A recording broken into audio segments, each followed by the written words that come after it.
Ça fait près de 2 mois que vous n'avez pas eu de nouvelles de moi. Et je vais bien, mais j'espère que vous aussi. Je... J'aurais presque envie de changer de prénom, changer de pseudonyme, parce qu'il s'est passé beaucoup de choses en 2 mois, aussi bien sur le point de vue spirituel, religieux, familial, etc. Et ça change une personne. J'ai l'impression que c'est du changement positif pour moi. En tout cas, je ressens une sérénité que j'ai jamais ou rarement ressentie. Salut, on est de retour sur le café, c'est pour moi. J'espère que vous êtes installés confortablement et que vous êtes prêts et prêtes à écouter ce récit, mon récit. Et surtout que vous êtes prêts à écouter mes conseils parce que je veux pour chacun d'entre vous ce que le Seigneur Tout-Puissant m'a offert ces derniers mois. Bonne écoute. C'est fou d'être déjà émue alors que j'ai même pas commencé à vous livrer mon récit. Alors comme certaines d'entre vous le savent, soit parce que vous êtes mes élèves, soit parce que vous êtes mes proches, soit parce que vous suivez mon amie Dina sur les réseaux sociaux, je rentre du pèlerinage, le Hajj, le grand pèlerinage. Donc c'est un des 5 piliers, c'est le 5e pilier de l'islam pour les personnes non musulmanes qui vont nous écouter. Donc c'est une obligation qui est ordonnée aux musulmans à partir du moment où ils en ont les moyens, la capacité physique, etc. Et voilà. Et donc, j'ai eu la chance à 31 ans de vivre ce voyage, le voyage d'une vie. J'ai été invitée par le Seigneur Tout-Puissant, j'ai été honorée de cette invitation et don't cry. Et c'est un voyage qui a bouleversé ma vie déjà avant que je parte.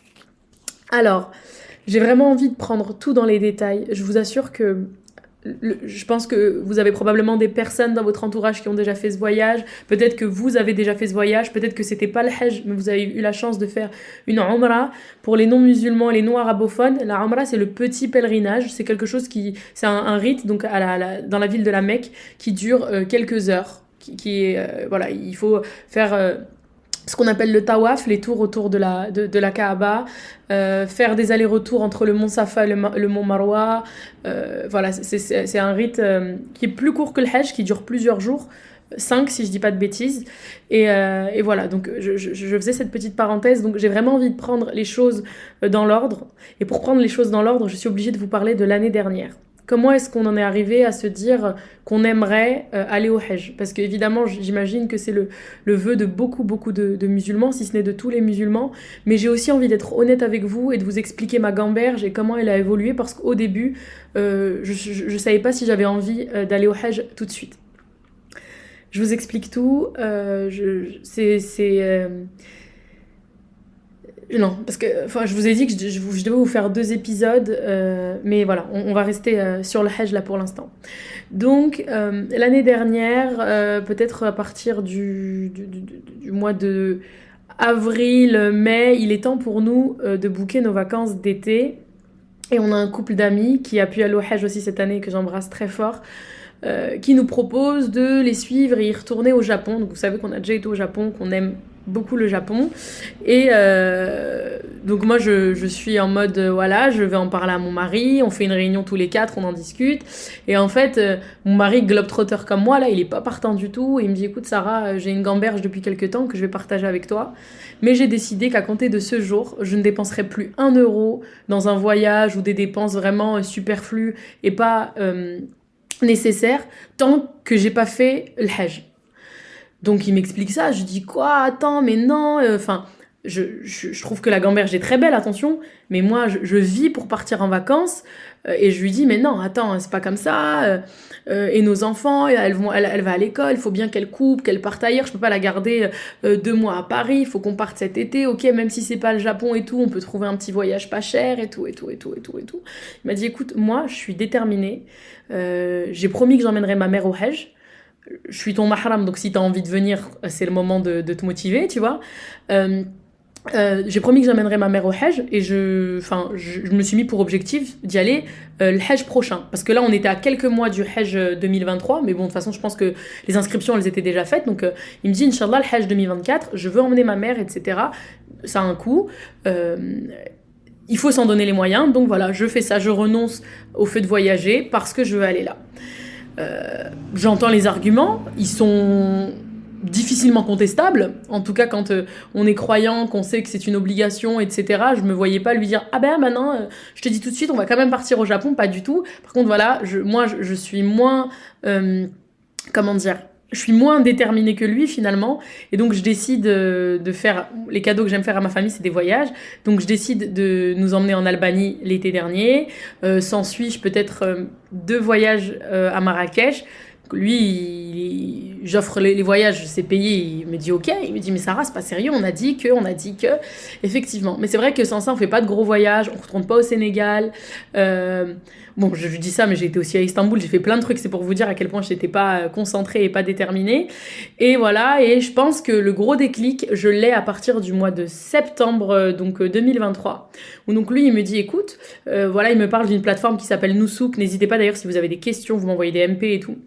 Donc c'est la plateforme du gouvernement saoudien qui prend en charge les pèlerins, en fait. C'est là qu'on fait la demande de visa, c'est là qu'on achète son pack, etc.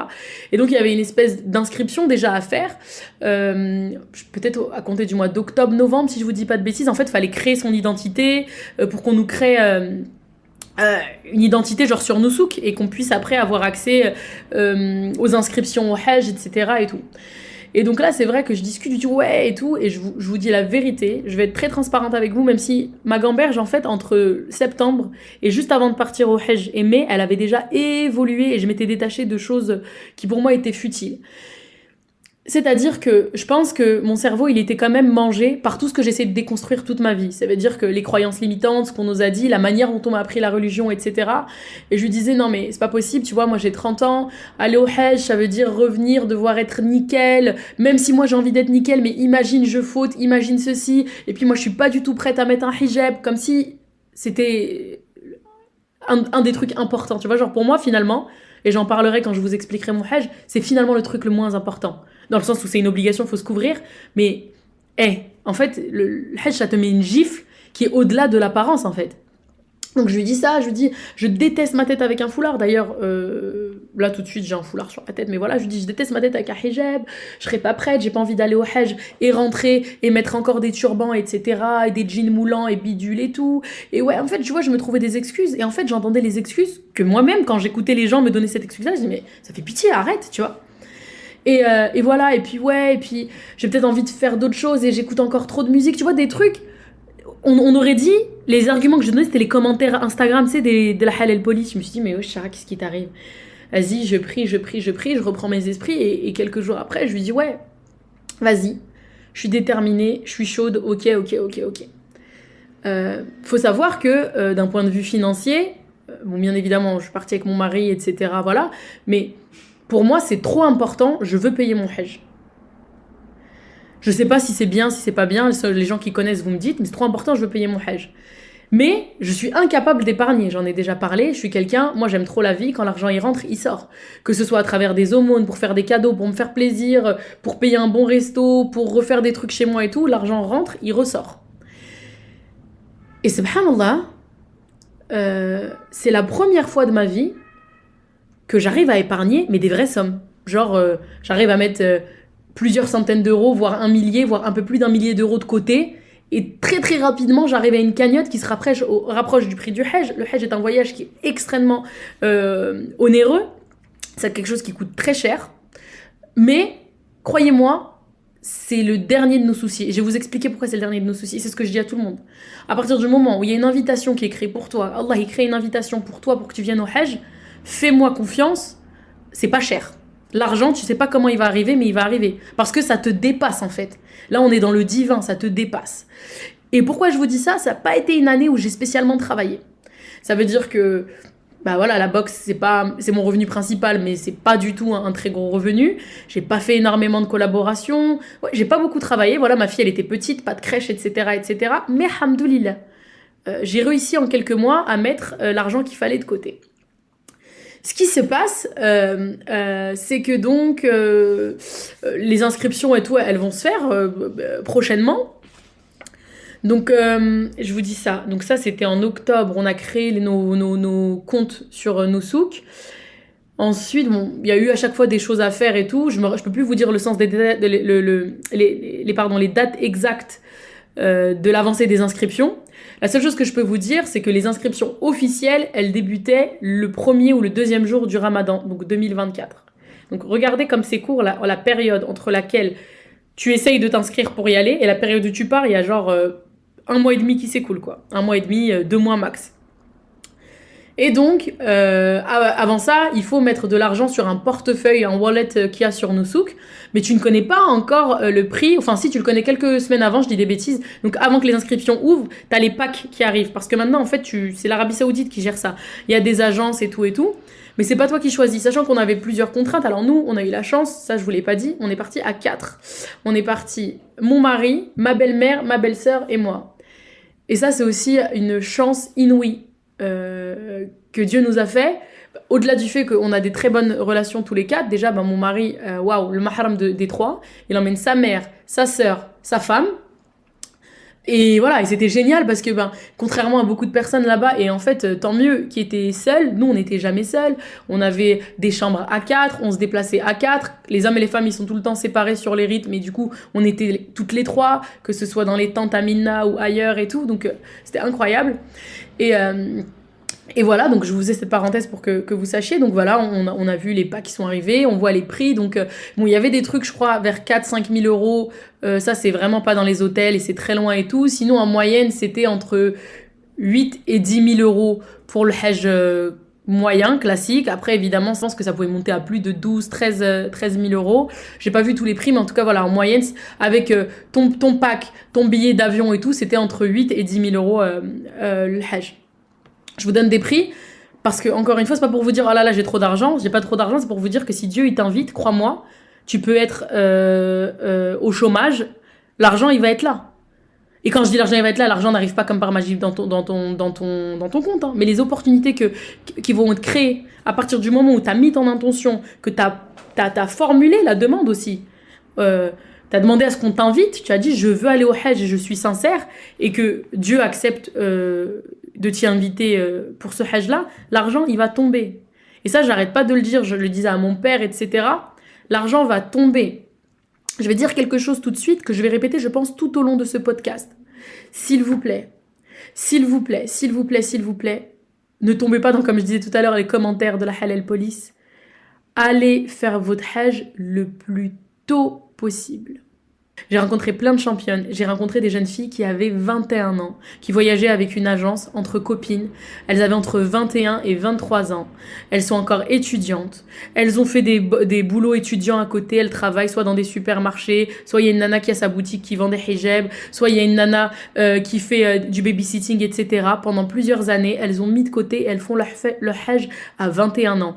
Et personne n'a le droit de juger cela, et ça je vais y revenir très souvent, car je répète que ça émane d'une invitation divine. Lorsque tu es à la Mecque, d'ailleurs que ce soit pour la Umrah ou pour le Hajj, c'est pas toi tu te dis je vais y aller, je prends mon sac à dos et j'y vais. C'est pas comme ça que ça se passe. C'est pas comme ça que ça se passe du tout. Il y a eu cette invitation, elles avaient leur place là-bas, c'était les invités d'Allah.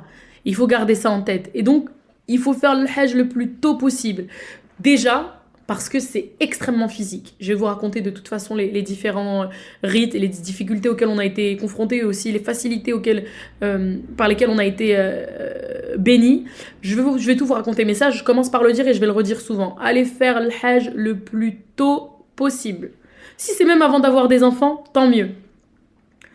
Allez faire le Hajj le plus tôt possible. Je continue. Donc, tic-tac boum, je sais plus trop où j'en étais. J'espère que je saute pas un truc important. Oui, vient le moment des inscriptions. Donc, je vous ai dit premier, deuxième jour du Ramadan. Et en fait, il faut savoir que pour cette année, le Hajj 2024, les places allouées pour la France ont été revues à la baisse car la Mecque est en travaux. Donc, initialement, c'était 24 000 places pour les pèlerins français. Et au premier jet, on est tombé à 6 000. J'ai appris plus tard qu'ils ont rajouté quelques places. Donc de 24 000 places, on tombe à 6 000 cette année. On est des dizaines de milliers, peut-être 1 million de Français inscrits sur Noussouk. à vouloir aller au Hajj cette année. Voilà, donc là quand je vous dis en plus c'est de l'ordre divin, c'est que c'est pas de, tu vois, c'est comme ça, et c'est pas genre au hasard que les choses se passent. Sachant qu'on est tous les pèlerins du monde à être connectés sur le site en même temps, parce que les ouvertures elles se font pour le Hajj en général, à part certains pays comme l'Algérie, etc., où je sais qu'il y a un système aussi de loterie et tout, où c'est pas comme nous, mais en tout cas voilà, pour les personnes qui doivent passer par nos souks, on est tous logés à la même enseigne. Et je me rappelle que donc on suivait beaucoup ma sœur d'amour que j'ai pu voir là-bas, à qui je fais un gros bisou, Firdaus, que vous devez connaître, thérapeute, la number one de l'énéagramme, qui elle travaille avec l'agence El Beit et qui donc accompagne au Hajj cette année. Et bon, à la base, initialement, on avait envie d'aller avec elle. Et notre problème, c'était la concordance des dates. Parce qu'on a fait une version courte et on était bloqué par les dates de travail de mon mari. Mais ma foi, on suivait toutes les informations qu'elle mettait. Et donc, elle expliquait, voilà. Donc, même les informations, elles étaient toujours floues. Ça devrait ouvrir entre tel jour et telle heure et telle heure. Quand c'était le bon jour, bah, c'est aujourd'hui entre, je crois que la première fourchette, elle était très large. C'était du genre du 16h, 20h. Puis ensuite, elle a rétréci, elle a dit 18h, 20h. Ensuite, elle nous a dit, ça sera plus aux alentours de 20h.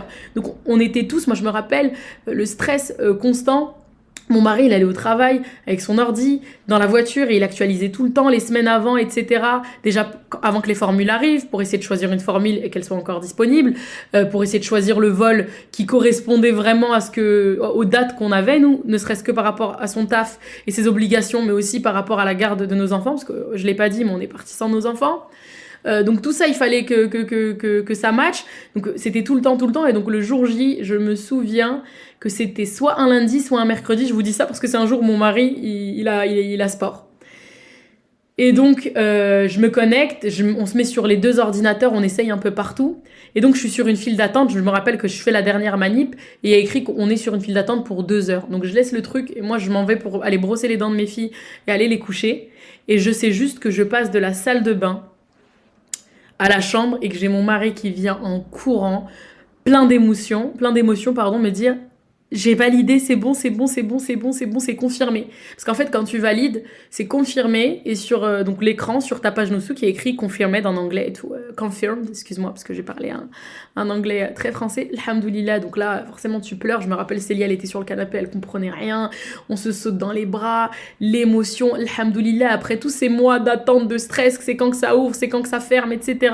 Alhamdoulilah, on réussit, et en plus, on réussit super rapidement, parce que ça ouvrait à 20h, et je vous dis pas de bêtises, entre 20h et 20h05, on avait réussi à valider nos trucs. Finalement, on n'a pas fait les 2 heures sur la file d'attente. Alhamdoulilah, bon après je vous passe des détails, on a eu des petits stress parce que le mail de confirmation il est arrivé qu'un mois après, donc eux ils savaient pas, ils pouvaient pas nous dire si c'était vraiment validé ou pas, ma foi, bref. Et alhamdoulilah, donc là ça commence à devenir réel, mais je vous jure c'est toujours pas aussi réel que ça pour moi. Ça veut dire que je me dis alhamdoulilah, c'est bon, c'est validé, on a réussi, on fait partie des 6000 pèlerins français qui auront la chance de faire le Hajj 2024, Inch'Allah. Mais c'est toujours pas réel, c'est pas concret. On est au début du Ramadan. Je me rappelle plus, c'était quand le début du Ramadan, c'était en mars cette année, c'est ça?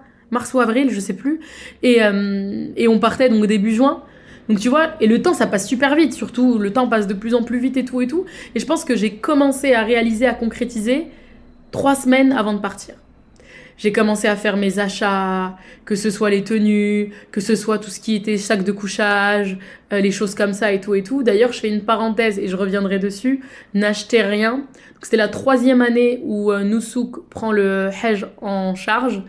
Et en fait, tout coule de source. Il nous donne un sac de couchage tout neuf. Des draps, des thés d'oreiller, un oreiller tout neuf. Tout. Moi j'avais acheté des parapluies anti-UV, ils nous en donnent à tire-larigot des parapluies anti-UV, vraiment tout, ils vous donnent tout. La vérité, ils vous donnent tout de chez tout. Et donc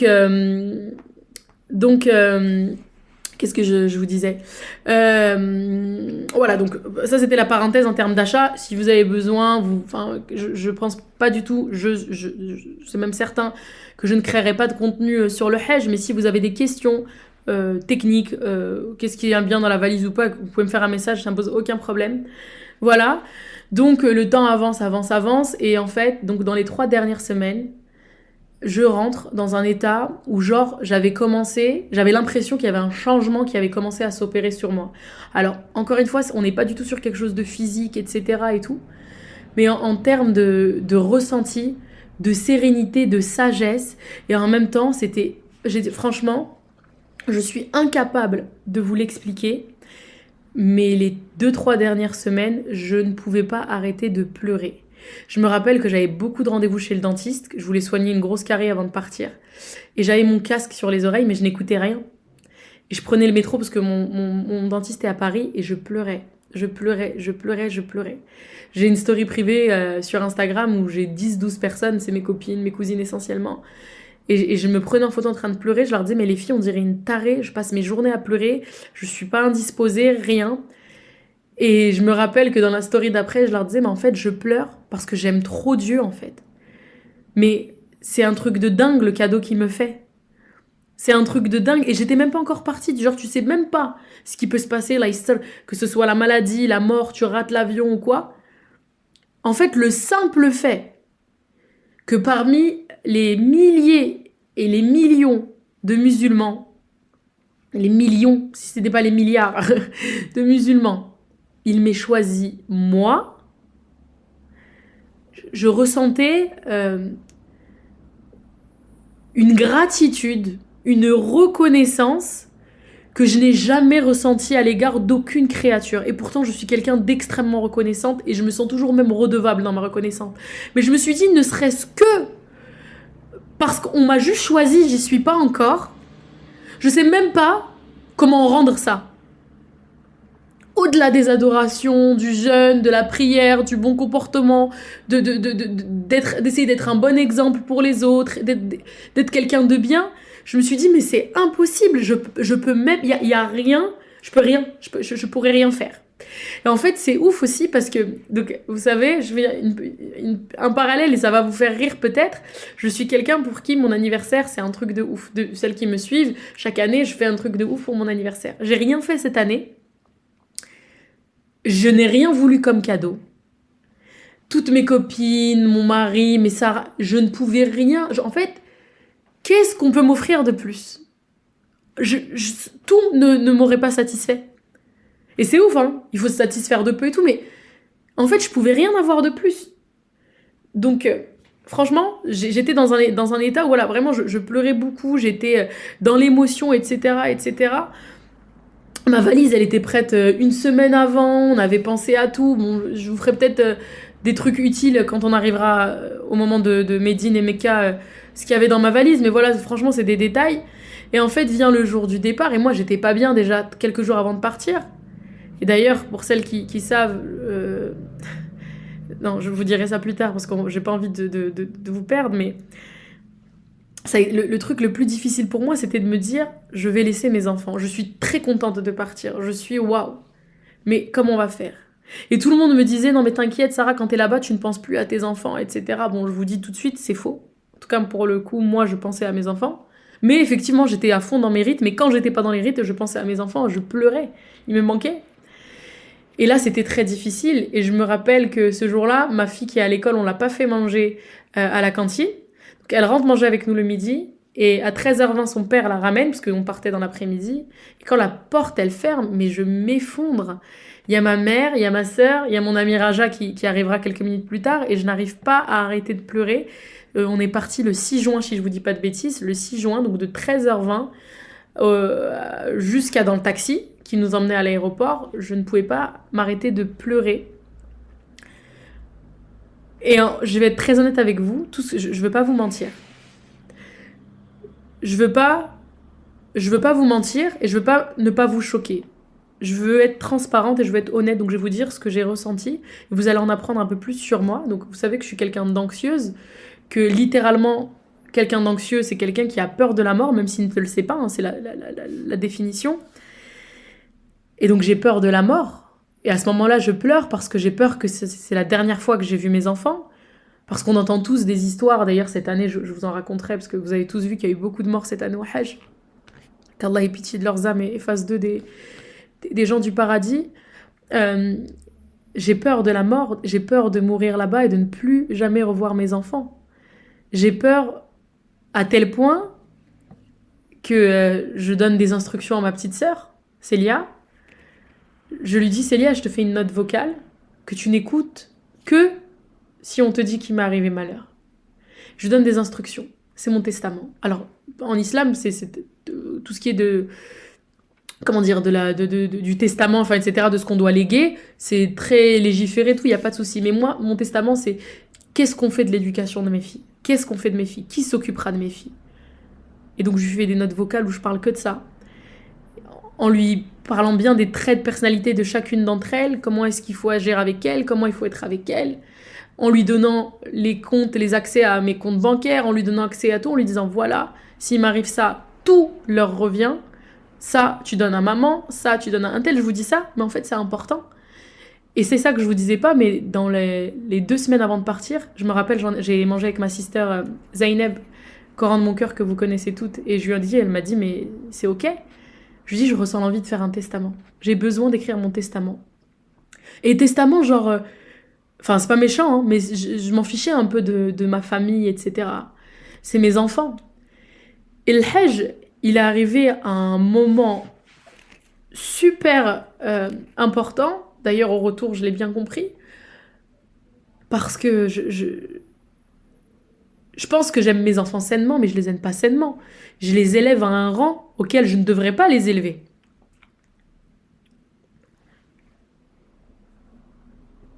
Je les élève à un rang auquel je devrais les aimer avec plus de modération. Ne serait-ce que pour prendre des bonnes décisions, pour être juste envers Dieu, envers elle.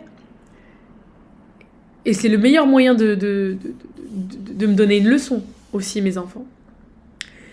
Du coup, c'est difficile pour moi. Je pars, alhamdoulilah, dans le taxi, je rejoins ma belle-sœur, ma belle-mère, je suis avec mon mari. Donc, c'est un ami à nous d'ailleurs que j'embrasse très fort, à qui je passe le salam, qui nous emmène à l'aéroport. On arrive à l'aéroport et en fait, nous, on fait un périple. Parce que ça aussi, je peux rentrer aussi dans les détails techniques du Hajj. On n'a pas voyagé, et ça a été la plus belle chose qui nous est arrivée. On n'a pas voyagé avec une agence française. On a voyagé avec une agence turque, Hisar. Peut-être que vous connaissez, c'est une agence qui est très très connue, qui a des pôles dans plein de pays. Donc on a voyagé avec une agence turque, mais on est parti avec Hisar Allemagne. Pourquoi Hisar Allemagne? Déjà pour la simple et bonne raison qu'il y avait des bugs sur nos souks et qu'on n'arrivait pas à mettre dans notre panier le vol qui partait de Paris-Charles de Gaulle, qui était indisponible. Ensuite, parce que les pèlerins Hisar qui sont partis de France, c'était la version longue. Le Hajj, il y a 2 versions. Il y a la version longue qui dure 3 semaines et 1 ou 2 jours, et la version courte qui dure 2 semaines et 2 jours. Et nous, on pouvait faire que la version courte, déjà parce qu'on laissait nos enfants. Ensuite, comme je vous ai dit, pour la problématique du travail de mon époux. Ce qui se passe, c'est que du coup, on part avec des Allemands. Nous, ça a été super drôle, on a été avec vraiment tout le monde. On part avec les Turcs allemands parce que majoritairement, voyage de Francfort, on est parti de Francfort. Hisar, ce sont les Turcs. Alors, on a rencontré comment on appelle, Deutsch, c'est comment? Pas les Allemands. Les la Hollande, etc. Mais majoritairement, c'était des Turcs. Donc, ils étaient que turcophones. Où ils parlaient allemand. C'était vraiment très fun.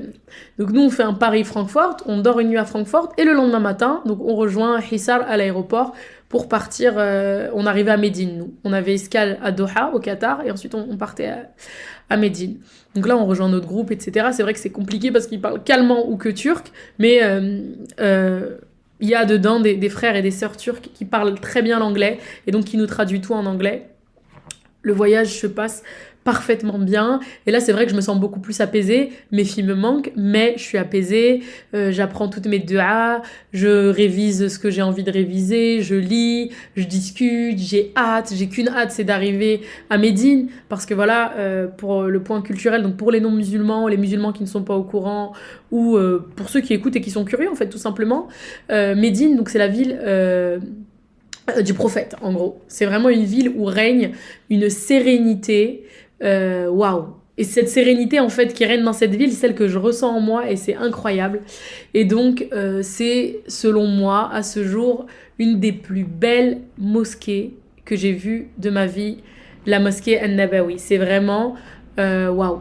Vraiment, je la trouve, pardonnez-moi, plus belle que la mosquée de la Mecque, plus belle que le Haram. bien que la Kaaba m'ait fait un effet que rien d'autre dans ma vie n'a provoqué chez moi, mais je trouve que la mosquée du prophète est beaucoup, beaucoup plus belle.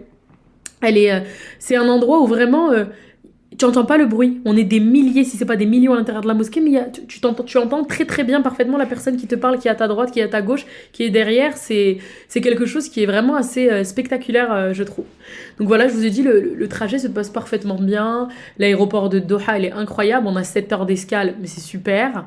Et donc, on arrive très tardivement, après un long périple, donc le lendemain, à 4 heures du matin, on arrive à notre hôtel à Médine, qui est vraiment à l'angle de la mosquée. On a genre 1 minute 30 à pied avant de rentrer dans l'enceinte de la mosquée. Donc on est super bien situé. Et donc quand on arrive, le Fajr, il est déjà passé. Mais on monte se reposer un petit peu. Même pas se reposer, je dis des bêtises. Je crois qu'on monte poser nos affaires, on descend au petit-déj et on va direct à la mosquée en fait. Si c'est même pas, je crois, avant le petit-déj. On est parti direct à la mosquée. On avait tellement hâte de la voir. C'était incroyable. Il faut savoir qu'à Médine, on est resté que 2 jours. On ressentit 5-6 jours faciles.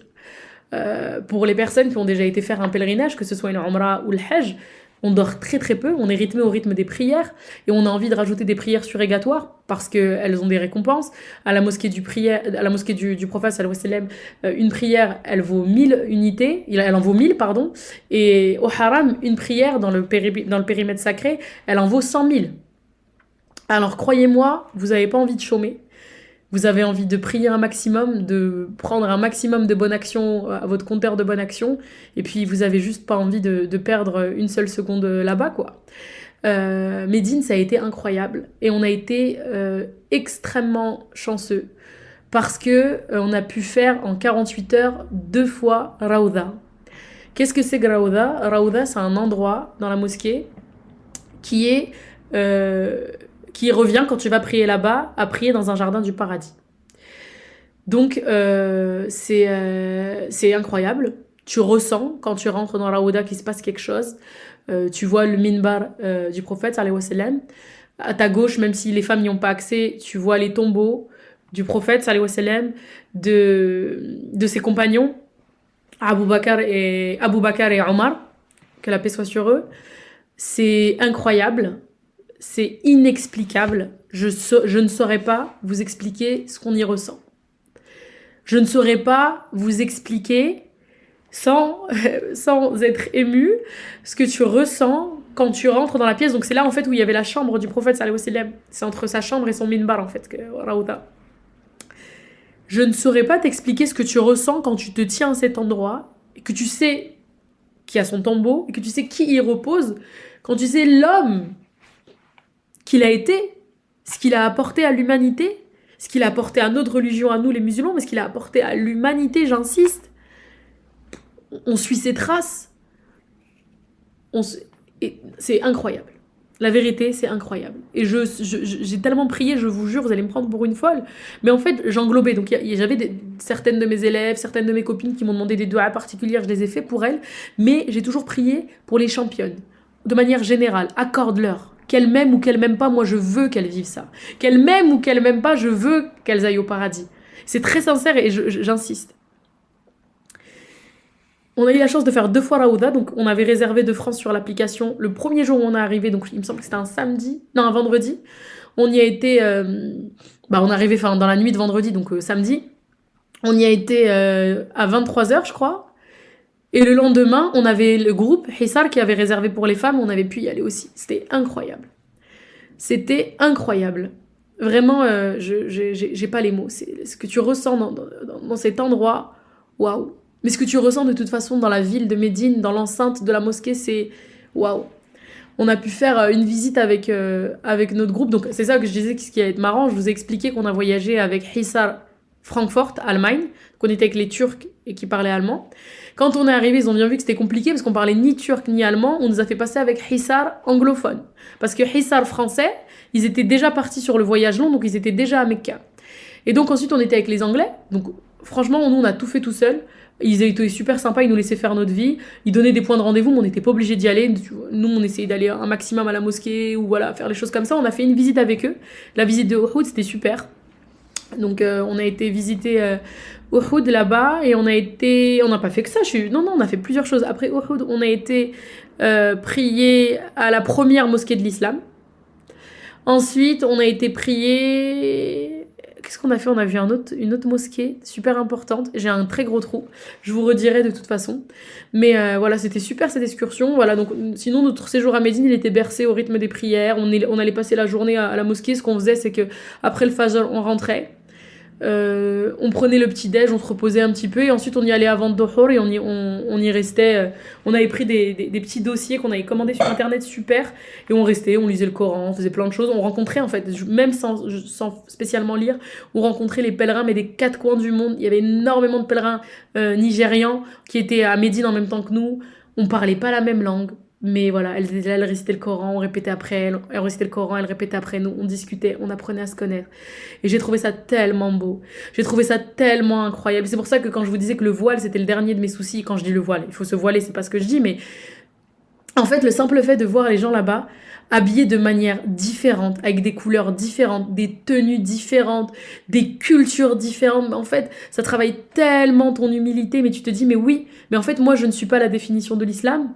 C'est nous tous en fait, c'est nous tous ensemble les musulmans. C'est ça la Oumma en fait. Alors effectivement, selon de là où on vient, de quelle école pardon, on suit, etc., il y a des divergences. Mais je répète, le Hajj émane d'une invitation divine. Dieu les a invités autant que toi. Travaillons notre humilité tout le temps et encore plus là-bas, et c'est ce que j'ai trouvé incroyable. Donc voilà, le séjour à Médine, il a été génial. Et là, je vais vous raconter, c'est là où on a commencé, entre guillemets, à être un petit peu éprouvé. Et encore, j'ai trouvé tellement plus de facilité que de difficulté, alhamdoulilah. Donc voilà, Médine, ça touche à sa fin. On doit partir donc pour la Mecque le lundi, si je vous dis pas de bêtises. Il me semble que c'est le lundi. Pour Mecca, pardon.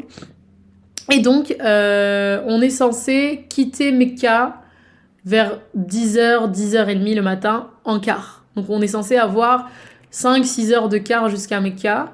Sauf qu'on ne part jamais à 10h, on est installé dans nos cars. Et on ne décollera qu'à 16h, 16h30, car on avait un problème d'autorisation. Mais en fait, pour que les cars puissent rentrer dans le périmètre de la Mecque, il faut absolument avoir des autorisations à la période du Hajj, etc. Moi, je pense que c'est tout le temps, mais que c'est encore plus pointilleux à la période du Hajj. Il y a des checkpoints constamment où on s'arrête sur la route, où il y a un policier qui rentre vérifier qu'on a nos visas, qu'on a les papiers, enfin qu'on est en règle. Il vérifie pas spécialement avec nous, mais il vérifie en tout cas avec le chef du car, donc le cheikh qui a accompagné le groupe. Donc on part qu'à 16h, on est impatient et tout, mais dans tout, il y a un khayr. On voit que certains groupes sont déjà arrivés et que nous on n'est pas partis, mais dans tout il y a un khayr. Le voyage est très long mais n'est pas inconfortable. Et il faut savoir qu'initialement, donc je vous ai dit qu'on était censé faire 5-6 heures de route, finalement on en fera 10h30, 11h. On arrive que très tard, on arrive que peut-être à 3h30, 4h à Mecca. Ouais, 3h30, 4h on arrive à Mecca, donc on est un peu déçus parce que on rate le Fajr. Mais bon, on rate le Fajr dans le périmètre sacré. Et surtout, on s'était dit qu'initialement, si on arrivait vers minuit, 1h du matin, on rentrait directement se préparer pour aller faire la Umrah. Parce que quand tu arrives, tu fais donc le tawaf d'accueil, tu entres, tu viens faire ta Umrah. Et finalement, moi j'avais tellement envie de ça parce que j'avais un stress aussi, donc je vous ai dit j'avais peur de mourir, mais pour moi on allait mourir parce qu'il y avait tellement de monde qu'on se ferait piétiner en faisant les tours de la Kaaba et tout et tout. Donc je me suis dit c'est super, si on fait ça à minuit, 1h du matin, tout le monde sera en train de dormir. Moi j'y connaissais rien, j'ai jamais fait d'Umrah, j'avais jamais été, j'ai jamais fait de Hajj, donc c'est bien. Et en fait pas du tout. Donc mon ami et son mari qui, eux sont partis d'ailleurs avec El Bayt, l'agence de Firdaus, eux ils arrivaient ce jour-là à Mecca. Et donc ils ont enchaîné avec la Umrah et elle m'envoie un message, elle me dit allez bon courage et tout, c'est physique. Elle m'explique qu'ils ont mis presque 6 heures. Et donc c'était aux horaires à laquelle nous on voulait la faire, donc vers minuit et demi, 1h du matin. En tout cas c'est à ce moment-là, c'est ces horaires-là que j'ai en souvenir. Et donc voilà, nous on arrive que trop tard et donc le guide il nous dit écoutez c'est pas possible, on va pas faire la Umrah tout de suite là. On va rentrer à l'hôtel, on va prendre on va se laver, tout ça, on prend le petit déj et on se donne rendez-vous à 7h30 et il y a une navette qui va nous emmener. Parce on était à 10 minutes en voiture du haram, mais le haram, donc la mosquée sacrée de la Mecque, On était dans le périmètre sacré, mais si on voulait y aller à pied, on avait entre 50 minutes et 1h15 à pied pour aller là-bas. Mais on était au pied de Jamarat, là où on lapide les stèles. On était vraiment de pied de notre hôtel, on voyait les stèles. C'était les jours où c'était pas le Hajj, en 12 minutes, tu étais à Jamarat, quoi. Et donc, on y va pour faire cette Umrah. Et donc, on descend du car. Donc déjà, j'ai envie vraiment de vous mettre dans le bain. Tu arrives, tu descends du car. Pour l'instant, tu vois rien. Tu vois la grande horloge, donc de l'hôtel. Mais tu rentres, tu vois rien. Tu marches, tu tournes. En plus, je vous ai dit, il y a des travaux. Donc avant d'arriver de voir la mosquée, tu marches un peu. Tu vois la mosquée est là. Toutoum. J'ai les mains moites. Mon cœur, il bat à 3000 à l'heure. C'est ouf. Et donc, on est accompagné, donc on est avec les groupes anglophones. Souvenez-vous, on est arrivé à Mecca, mais on n'a pas encore rejoint les groupes français. Donc là, on est encore avec les groupes anglophones, donc on suit, il parle en anglais, il fait les prières en arabe, on répète après lui les du'a qu'on connaît pas ou même qu'on connaît. Il dit, en fait, on a des écouteurs avec un boîtier. Et voilà, donc il nous explique. Donc là, il nous explique, il nous dit, voilà, regardez le sol, levez les yeux pour regarder la Kaaba que quand je vous le dirai. Et soyez prêts, quand vous allez voir la Kaaba, il faut faire des du'a. Certaines personnes disent, il y a des divergences, mais eux en tout cas, ils font partie de ceux qui pensent ça aussi, que la première du'a que tu fais en regardant la Kaaba, c'est une du'a qui, Inch'Allah, sera acceptée. Bien qu'on part du principe où toutes les du'a, potentiellement, si elles sont un khayr pour nous, elles sont acceptées. Et donc là, tout le monde réfléchit à sa du'a, j'imagine. Moi, je vous l'ai dit, parce que c'était pas un secret, j'avais déjà préparé cette du'a depuis la France. Je me dis, si tu dois en faire qu'une, t'es sûr qu'elle a accepté. Qu'est-ce que tu demandes? Je demande l'argent? Non.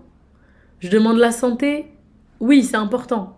Mais non, la seule chose qui m'intéressait, c'est de m'assurer que j'aille au paradis sans jamais passer une seule seconde en enfer. Donc, c'est la du'a que je fais. Et donc, j'englobe, je dis que ni moi, ni aucun croyant ne passe une seule seconde en enfer et que pour nous, ce soit le paradis. Parce que t'as envie de ramener un max de gens, tu te dis si c'est qu'une du'a, il faut que je sois technique, si je dois faire une liste de prénoms et tout. Mais vraiment, je regardais le sol, donc je regardais mes pieds, j'avançais, je voyais pas. Donc mon mari, lui, il avait été faire une umrah quelques mois auparavant, donc il avait déjà vu la Kaaba, donc il la regardait. Et donc il nous tenait, ma belle-mère, ma belle-sœur et moi et tout. Et j'étais déjà à bout de souffle, j'arrivais pas à arrêter de pleurer, je ne l'avais pas encore vu. En fait, je me suis dit non. Souvenez-vous ce que je vous disais, ce que je ressentais, genre la gratitude que je ressentais juste du fait d'avoir été invitée. J'étais pas partie, mais j'étais juste contente d'avoir été choisie parmi les invités. Et après, tout est de la volonté de Dieu, donc si j'y allais pas, c'était que je devais pas y aller. Mais j'étais invitée en tout cas. Mais là, j'étais invitée, il m'a facilité, je suis arrivée, j'étais à Médine, j'ai été saluer notre prophète, sallallahu alayhi wa sallam. Je suis arrivée à Mecca, je suis devant Bayt Allah. Je suis là. Là, je vais lever mes yeux, je vais voir tout ce que j'ai toujours vu à travers les vidéos, à travers les photos. Mais je suis déjà pleine de morve. Je regarde le sol. Je me rappelle, Zolikha d'ailleurs, bon, elle est anglophone. Si jamais elle écoute mon podcast, ma Zolikha, if you listen to this podcast, I'm talking about you. Je la vois sortir un mouchoir et me le tendre parce que j'avais besoin de me moucher, de m'essuyer et tout et tout. Et là, quand tu lèves tes yeux et que tu vois la Kaaba devant toi, je vous jure, je dis vraiment pas ça, j'en ai vu des belles choses. Dieu m'a donné la chance de beaucoup voyager. Dieu m'a donné beaucoup de choses. Je vous jure que jamais quelque chose ne m'a fait me sentir comme ça. C'était incroyable. C'était incroyable. Vous savez ce qui est incroyable aussi? J'avais très peur, je vous ai dit, de tout ce qui était bousculade, etc. etc. Je vous ai dit que mon amie, le même jour, la nuit avant, donc elle était là-bas à minuit, nous on arrivait vers... du coup, il était 8h du matin le temps qu'on y arrive. C'était très éprouvant physiquement, 6 heures. Si je vous dis qu'il n'y a pas une seule personne qui nous a bousculés et que la Kaaba, autour de la Kaaba, elle était quasiment vide pour une période de Hajj, C'est-à-dire que je marchais à l'aise. En plus, il y a un truc, je ne sais pas si des amis turcs nous écoutent. En tout cas, les Turcs, ils ont une technique bien, eux, pour les rites autour de la Kaaba. En fait, ils mettent les hommes autour des femmes, ils mettent les femmes au milieu, on fait des lignes, et c'est les hommes qui ferment les lignes. En fait, ça fait un cube. Je disais qu'on était en mode 300. Personne te touche. Et si quelqu'un bouscule, c'est l'homme qui est bousculé, mais lui, il fait barrage, il est gainé, et nous, on ne touche pas. Mais même sans ça, il n'y avait personne. On a fait donc notre Umrah complète, ça veut dire le tawaf, les deux prières pour Ibrahim, boire l'eau de Zemzem, Safa et Marwa, donc les 7 fois les allers-retours de Safa et Marwa, enfin, c'est pas 7 allers-retours, mais les 7, 1h50. En 1h50, c'était bouclé en période de Hajj. C'est-à-dire qu'on a commencé, il était peut-être 8h. À 9h50, on remettait nos chaussures, on montait dans le bus pour rentrer à l'hôtel. C'était tellement facilité. Ce que je vous dis pas, c'est que quand je vois que le bus, il prend du temps et que finalement, au lieu de mettre 6h, on met 11h et qu'on fera pas la Umrah à minuit et demi, je suis un peu triste. Oh là là, je voulais vraiment la faire dans la nuit, il ferait moins, parce qu'il faisait extrêmement chaud. Il allait faire moins chaud, je me dis, ça allait être plus facile. Et là, on n'a rien ressenti. Ni la chaleur, ni c'était dur, ni on nous a poussé. Alhamdoulilah. La vérité, c'était incroyable. Donc ça, c'est la première Umrah qu'on fait. Donc ça, théoriquement, c'était le lundi, hein, si je vous dis pas de bêtises, mais le Hajj, il a commencé le samedi. Donc le samedi, ici, les gens qui n'étaient pas au Hajj, vous avez jeûné pour Arafat, donc nous on était à Arafat. Mais on était partis le vendredi la veille dans les tentes à Mina, parce qu'il y a tellement d'embouteillages qu'en fait on anticipait, on partait... les tentes, elles étaient déjà prêtes, on a déjà dormi donc le vendredi soir à Mina. Et donc, ça a été super. Donc déjà, avant d'arriver au Hajj, mais je vais aller au Hajj très vite et je vous raconterai le reste, que ça fait déjà 46 minutes, on a eu beaucoup de chance. Le lendemain, on a pu refaire une Umrah. On est parti la faire juste avant la Asr, donc il faisait très chaud, très facilité par la chaleur. On était en bas, tellement vide, on aurait pu toucher la pierre noire. Bon, c'est juste que voilà, on était avec ma belle-mère et tout, et puis même moi j'avais peur. Je voulais vraiment prendre le risque de ne bousculer personne. Même si on me bouscule, moi j'avais envie. Le comportement, c'est ce qui est le plus important. Ton attitude et ton comportement. Donc on avait envie de pas faire de faute, mais tellement vide que genre on était collé à la vitre de l'empreinte d'Ibrahim, que la paix soit sur lui, on regardait, genre on a pu y rester 2-3 minutes à commenter et tout, aucun problème. D'accord? Donc vide. Donc le lendemain, on enchaîne direct sur un Umrah, on se dit bon, on va y aller au Haram, on va prier. Bon bah ok, ah ouais. On est parti, donc il y a un miqat, donc là il y a des portes qui sont à l'extérieur forcément du périmètre sacré, dans lesquelles tu dois passer. Donc il faut ressortir pour pouvoir entre guillemets re-rentrer et faire une autre Umrah. Tu peux pas rester dans l'enceinte du périmètre sacré et refaire une Umrah alors que tu es sorti de l'état de sacralisation. D'accord? L'état de sacralisation, bon, je vous fais pas un podcast sur les cours religieux. Voilà, on peut pas faire de Umrah, on peut pas faire le Hajj sans l'état de sacralisation. C'est un état dans lequel on se sacralise, on peut pas se parfumer. Les hommes, ils portent le ihram, le tenue que vous voyez blanc, l'espèce de drap blanc là, qui portent. Nous, les femmes, on porte nos tenues classiques, mais voilà, on peut pas se parfumer, on doit pas se raser, on doit pas se couper les ongles, et voilà. Tout ça, c'est les trucs physiques, mais on doit avoir un bon comportement, on doit pas blesser son prochain, on doit pas dire de gros mots, on ne doit pas médire et parler sur les autres, on doit être bon. D'accord? Et finalement, croyez-moi, le plus difficile, tellement on est dans nos travers, le plus difficile, c'est pas de pas se parfumer ou de pas se couper les ongles, le plus difficile, c'est d'être bon, de pas juger, de pas blesser, de faire attention à ce qu'on dit avec sa bouche.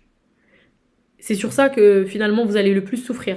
Ne serait-ce que parce que vous allez être éprouvé par l'autre. Parce que choc des cultures, je sais pas moi, on n'a pas les mêmes... us et coutumes lorsqu'on vient d'Inde, lorsqu'on vient du Pakistan, lorsqu'on vient du Maroc, lorsqu'on vient de France, lorsqu'on vient d'Afghanistan. C'est pas pareil. Excusez-moi, j'ai envie de tousser. Et donc, il y a des choses qui nous heurtent, il y a des choses qui nous choquent, il y a des choses qu'on ne connaît pas.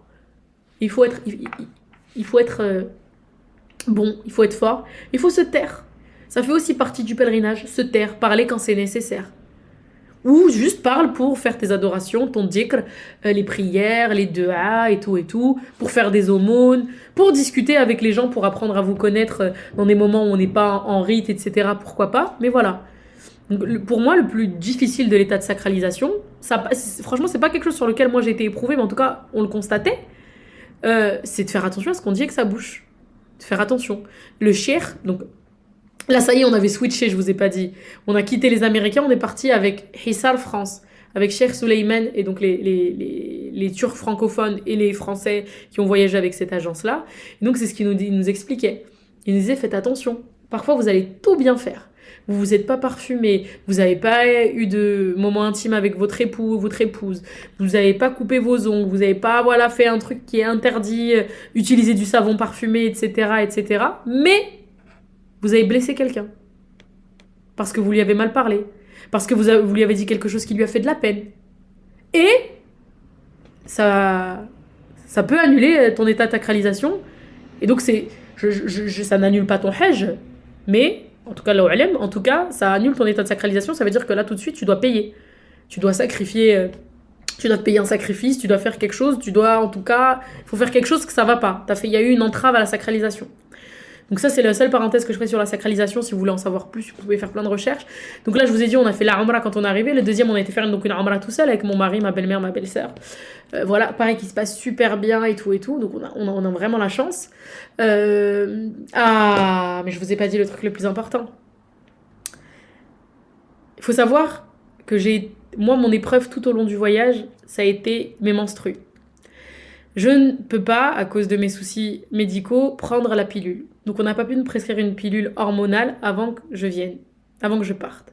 Le seul médicament qu'on a pu me donner, c'est l'Uténil. C'est un médicament qui est censé stopper les règles, d'accord ? Gardez en tête que je l'ai commencé le 1er juin, donc je devais le commencer 5 à 6 jours avant de partir. Et que du jour où je suis montée dans l'avion le 6 juin jusqu'à mon retour en France, je n'ai jamais cessé de saigner hachak. Jamais. Je n'ai jamais cessé d'être indisposée. En fait, je n'étais pas indisposée, c'était les effets secondaires de l'Uténil les premiers temps. Et là-bas, on a créé une phrase avec ma belle-sœur, on disait « Ici, la réponse d'Allah est immédiate. De manière générale, demande-moi et je t'exaucerai. Mais là-bas, pendant le Hajj, demande-moi, je t'exauce tout de suite. » Subhanallah, c'est un truc de ouf. Ça veut dire qu'à chaque fois que je m'apprêtais à aller prier, que ce soit quand j'étais à Médine pour la mosquée du prophète, quand on a fait la Umrah avec Hissar, quand on est arrivé, quand on a fait notre Umrah le lendemain tout seul, etc. Donc je reprenais mes ablutions et tout, parce que je pouvais prier, j'étais pas indisposée. C'était les effets secondaires, c'était des spottings, parfois un peu plus abondants, mais ça s'arrêtait à un moment donné. Je priais pour qu'au moment où je dois faire la Umrah, etc., il se passe rien. Et c'était comme ça. C'est-à-dire que à chaque fois je mettais quand même une serviette de sécurité, il ne se passait rien. Il ne se passait rien. J'ai fini la deuxième Umrah, c'est-à-dire que je commençais à avoir mal au ventre et je sentais un petit peu que il pouvait se passer des choses. Je finis la Umrah. Je finis le Tawaf, pardon. Je finis Safa et Marwa. Je cherche des toilettes à la Mecque. Nickel. Juste après, c'était reparti. Et ça m'a fait ça tout du long. Donc voilà, je vous ai dit, on a eu le temps de faire 2 Umrah. Et donc, on est parti en rite le vendredi. On partait à Mina, sauf que c'est là que les problèmes ont commencé pour moi. Je suis indisposée, donc le vendredi. Donc là, je vois que ce n'est plus du spotting, que je suis vraiment indisposée. Et surtout, c'est la date présumée de mes règles. Donc voilà, j'avais pris conseil déjà avant, on m'avait expliqué que oui, là, le spotting, ça posait pas problème et tout. Mais si ça arrive pendant la date présumée de tes règles, donc pendant les 6 ou 7 jours à laquelle c'est tes règles, là, tu peux pas prier. Tu peux pas aller dans l'enceinte de la mosquée sacrée. Tu peux pas prier. Mais, qu'on se le dise tout de suite, ce que tout le monde m'a fait flipper avant que je parte, à ce que j'en devienne malade, ça n'annule en aucun cas ton hajj. Et moi qui ai un gros problème avec l'injustice, même si je me suis beaucoup calmée grâce au hajj, je comprenais pas pourquoi est-ce que si une femme elle avait ses règles, on lui acceptait pas son hajj, il fallait peut-être recommencer potentiellement, vu le prix que ça coûte, vu l'organisation que c'est, alors qu'un homme, il y avait rien qui pouvait être une entrave pour lui à ce niveau-là. En fait, pas du tout. Ça n'annule pas le hajj. Donc déjà, le hajj, c'est du voyage, c'est des déplacements. De Arafat à Muzdalifa, de Muzdalifa à Mina, de Mina à Jamarat, de Jamarat à Mina, de Mina à Jamarat, de Jamarat à Mina. Donc c'est du voyage. C'est le plus gros du hajj. S'il prend le plus de temps en temps, c'est ça. Il n'y a pas besoin d'avoir ces ablutions pour se déplacer. Il n'y a pas besoin de plier pour se déplacer. Ensuite, par exemple, le jour le plus important, Arafat, c'est des invocations, des du'a. D'accord? Demander pardon, des invocations, des du'a. Tu n'as pas besoin de ne pas être indisposé pour le faire. Qu'il n'y a vraiment aucun souci à ça. Tu peux, tranquille. La seule chose pour laquelle tu as besoin d'être pas indisposé, c'est que pour clôturer, donc même pas pour clôturer, on a dit Arafat, Muzdalifa, Jamarat. Ok, quand tu sors de Jamarat, tu vas faire tawaf. Tu as 3 jours, les 3 jours de l'Aïd pour aller faire le tawaf. Le tawaf du Hajj, en fait, il y a un tawaf de Hajj. Donc il faut aller à la Mecque et faire ça. Et ça, en étant disposé, tu peux pas le faire, mais dans la bonté de Dieu et dans le fait qu'il nous facilite absolument tout, bah tu le fais quand t'as plus tes règles. Avant de partir, tu as jusqu'à avant de partir pour le faire. Pour une femme indisposée. Tu n'es pas dans la règle des 3 jours. Quand tu n'es plus indisposée, moi par exemple, j'ai pu le faire le jeudi. Les 3 jours c'était le mercredi. Bah le jeudi, j'ai été le faire. Donc vraiment, ne prenez pas crainte. Et moi, je serais même tentée de vous recommander, ne prenez pas de médicaments du coup qui potentiellement peuvent être dangereux alors que ça n'a pas d'entrave. Ça n'a pas d'entrave. Donc, je vous explique tout ça parce que ça, je suis sûre que ça va aider beaucoup de femmes. Ensuite, on commence le Hajj. Donc, je vous passe tout ce qu'on a fait. C'était génial, Mecca et tout et tout. Non, j'ai oublié de vous dire quelque chose. Je ne sais pas si c'est le cas de tous les Turcs, mais la majorité des Turcs ne sont pas malikites. Ils ne suivent pas l'école malikite, c'est des hanafites. Qu'est-ce que c'est? Il y a différentes écoles, malikite, hanafite, hanbalite, etc. Voilà, encore une fois, je ne vous fais pas un podcast pour vous donner un cours de religion, mais je vous explique juste. Et donc ils font le Hajj comme nous, de toute façon, mais c'est nous, en tant que malikites, on va pour le rite d'aller à Mina. Donc Mina, c'est une petite ville juste à côté de la Mecque, où c'est là où sont installées les tentes, où on dort dans ces fameuses tentes. Et donc, en fait, on voyage entre les tentes et Jamarat, où on va lapider les stèles. Donc la petite stèle, la moyenne stèle, la grande stèle. On jette les 7 cailloux à chaque fois. Et donc, nous, malikites, on dort les 3 nuits. C'est la sunna. D'accord? Ils suivent aussi la sunna. J'ai pas dit que c'est des sunnites, mais qui sont hanafites, donc ils suivent pas l'imam Malik. Et donc, eux n'ont dormi qu'une nuit à Mina. Ça veut dire qu'en gros, ils ont fait comme nous, Muzdalifa, je vais vous expliquer, et puis vous irez chercher, mais en gros, Arafat, Muzdalifa, on dort à Muzdalifa, on va à Jamarat, et mais eux, je crois qu'ils retournaient pas. Non, je crois que c'était la première nuit à Mina. Franchement, je me mélange les pinceaux parce que je crois que la première nuit, elle était surrégatoire le vendredi. Donc, allez savoir s'ils ont dormi le vendredi ou s'ils ont dormi le lundi. En tout cas, quoi qu'il arrive, nous, on a dormi 3 nuits dans les camps et eux, ils ont dormi qu'une nuit. Et ça a été extraordinaire de faire le Hajj avec des gens d'une école différente.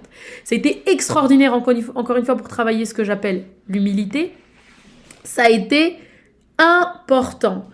Et pour moi, c'était une manière, c'était une réponse à mes prières. Moi qui passe mon temps à exiger de la tolérance et à exiger qu'on ne pense pas, comment dire, qu'on ne se croit pas être la définition de l'islam, avec nos perfections, nos imperfections, nos défauts, nos qualités. Non, là c'était trop bien. On était 4, allez, avec sur tout l'hôtel, on était une quinzaine de malikites. On parle d'hôtel, je sais pas combien de cinquantaine d'étages, de 20 étages ou je sais pas quoi. D'accord? On était une vingtaine à être des malikites.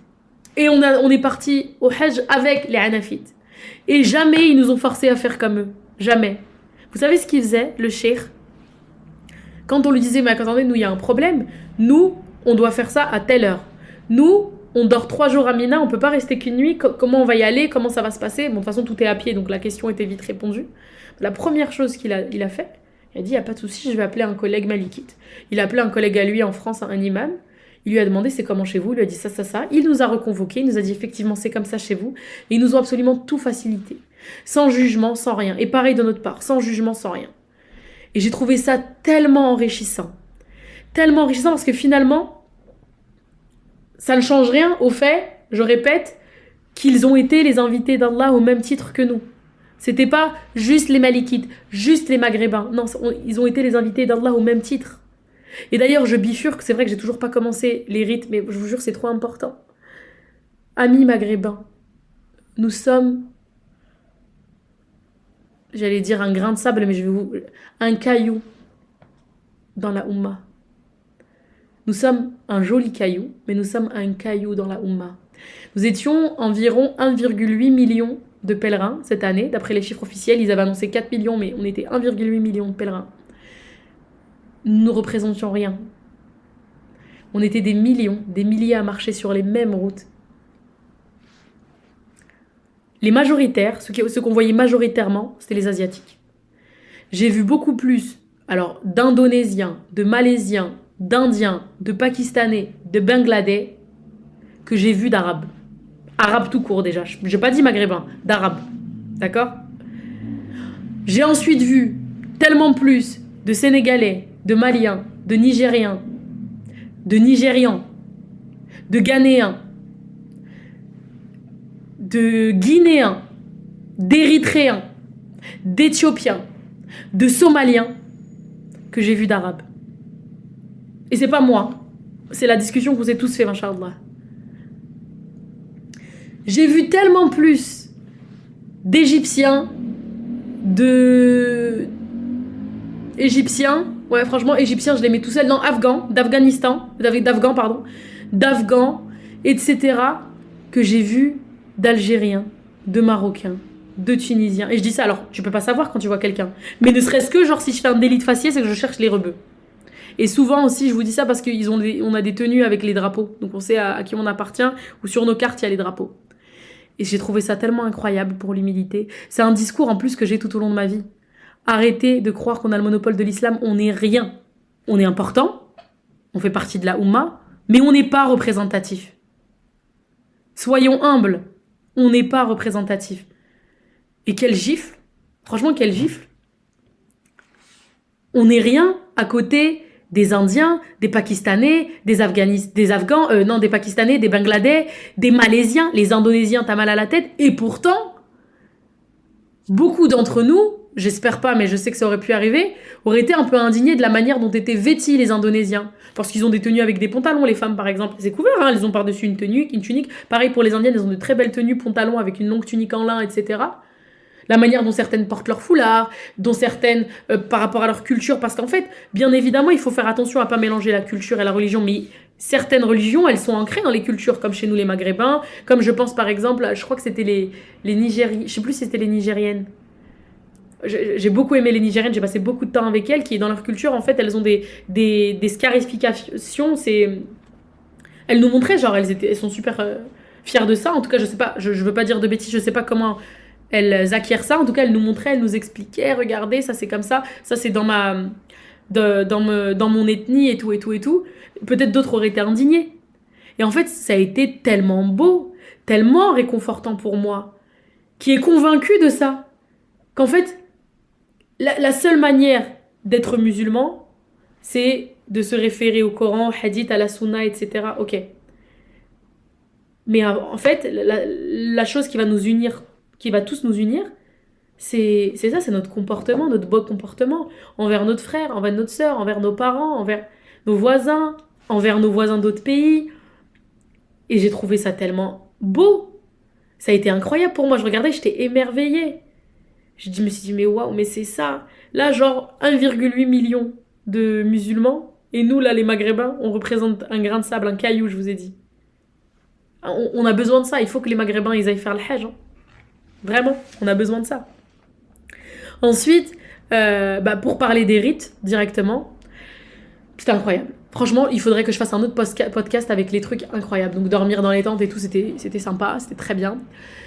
Et le moment, je vous parle, j'accélère un petit peu, hein, parce que je pense qu'on en rediscutera, c'est sûr. Le moment le plus intense, le moment il y a plusieurs moments m'auront changé à tout jamais, mais j'ai eu un moment de connexion intense avec le créateur de l'univers, ça a été le jour d'Arafat. Le mont Arafat, donc beaucoup de nos prophètes sont passés par là. C'est là où sont descendus Adam et Ève.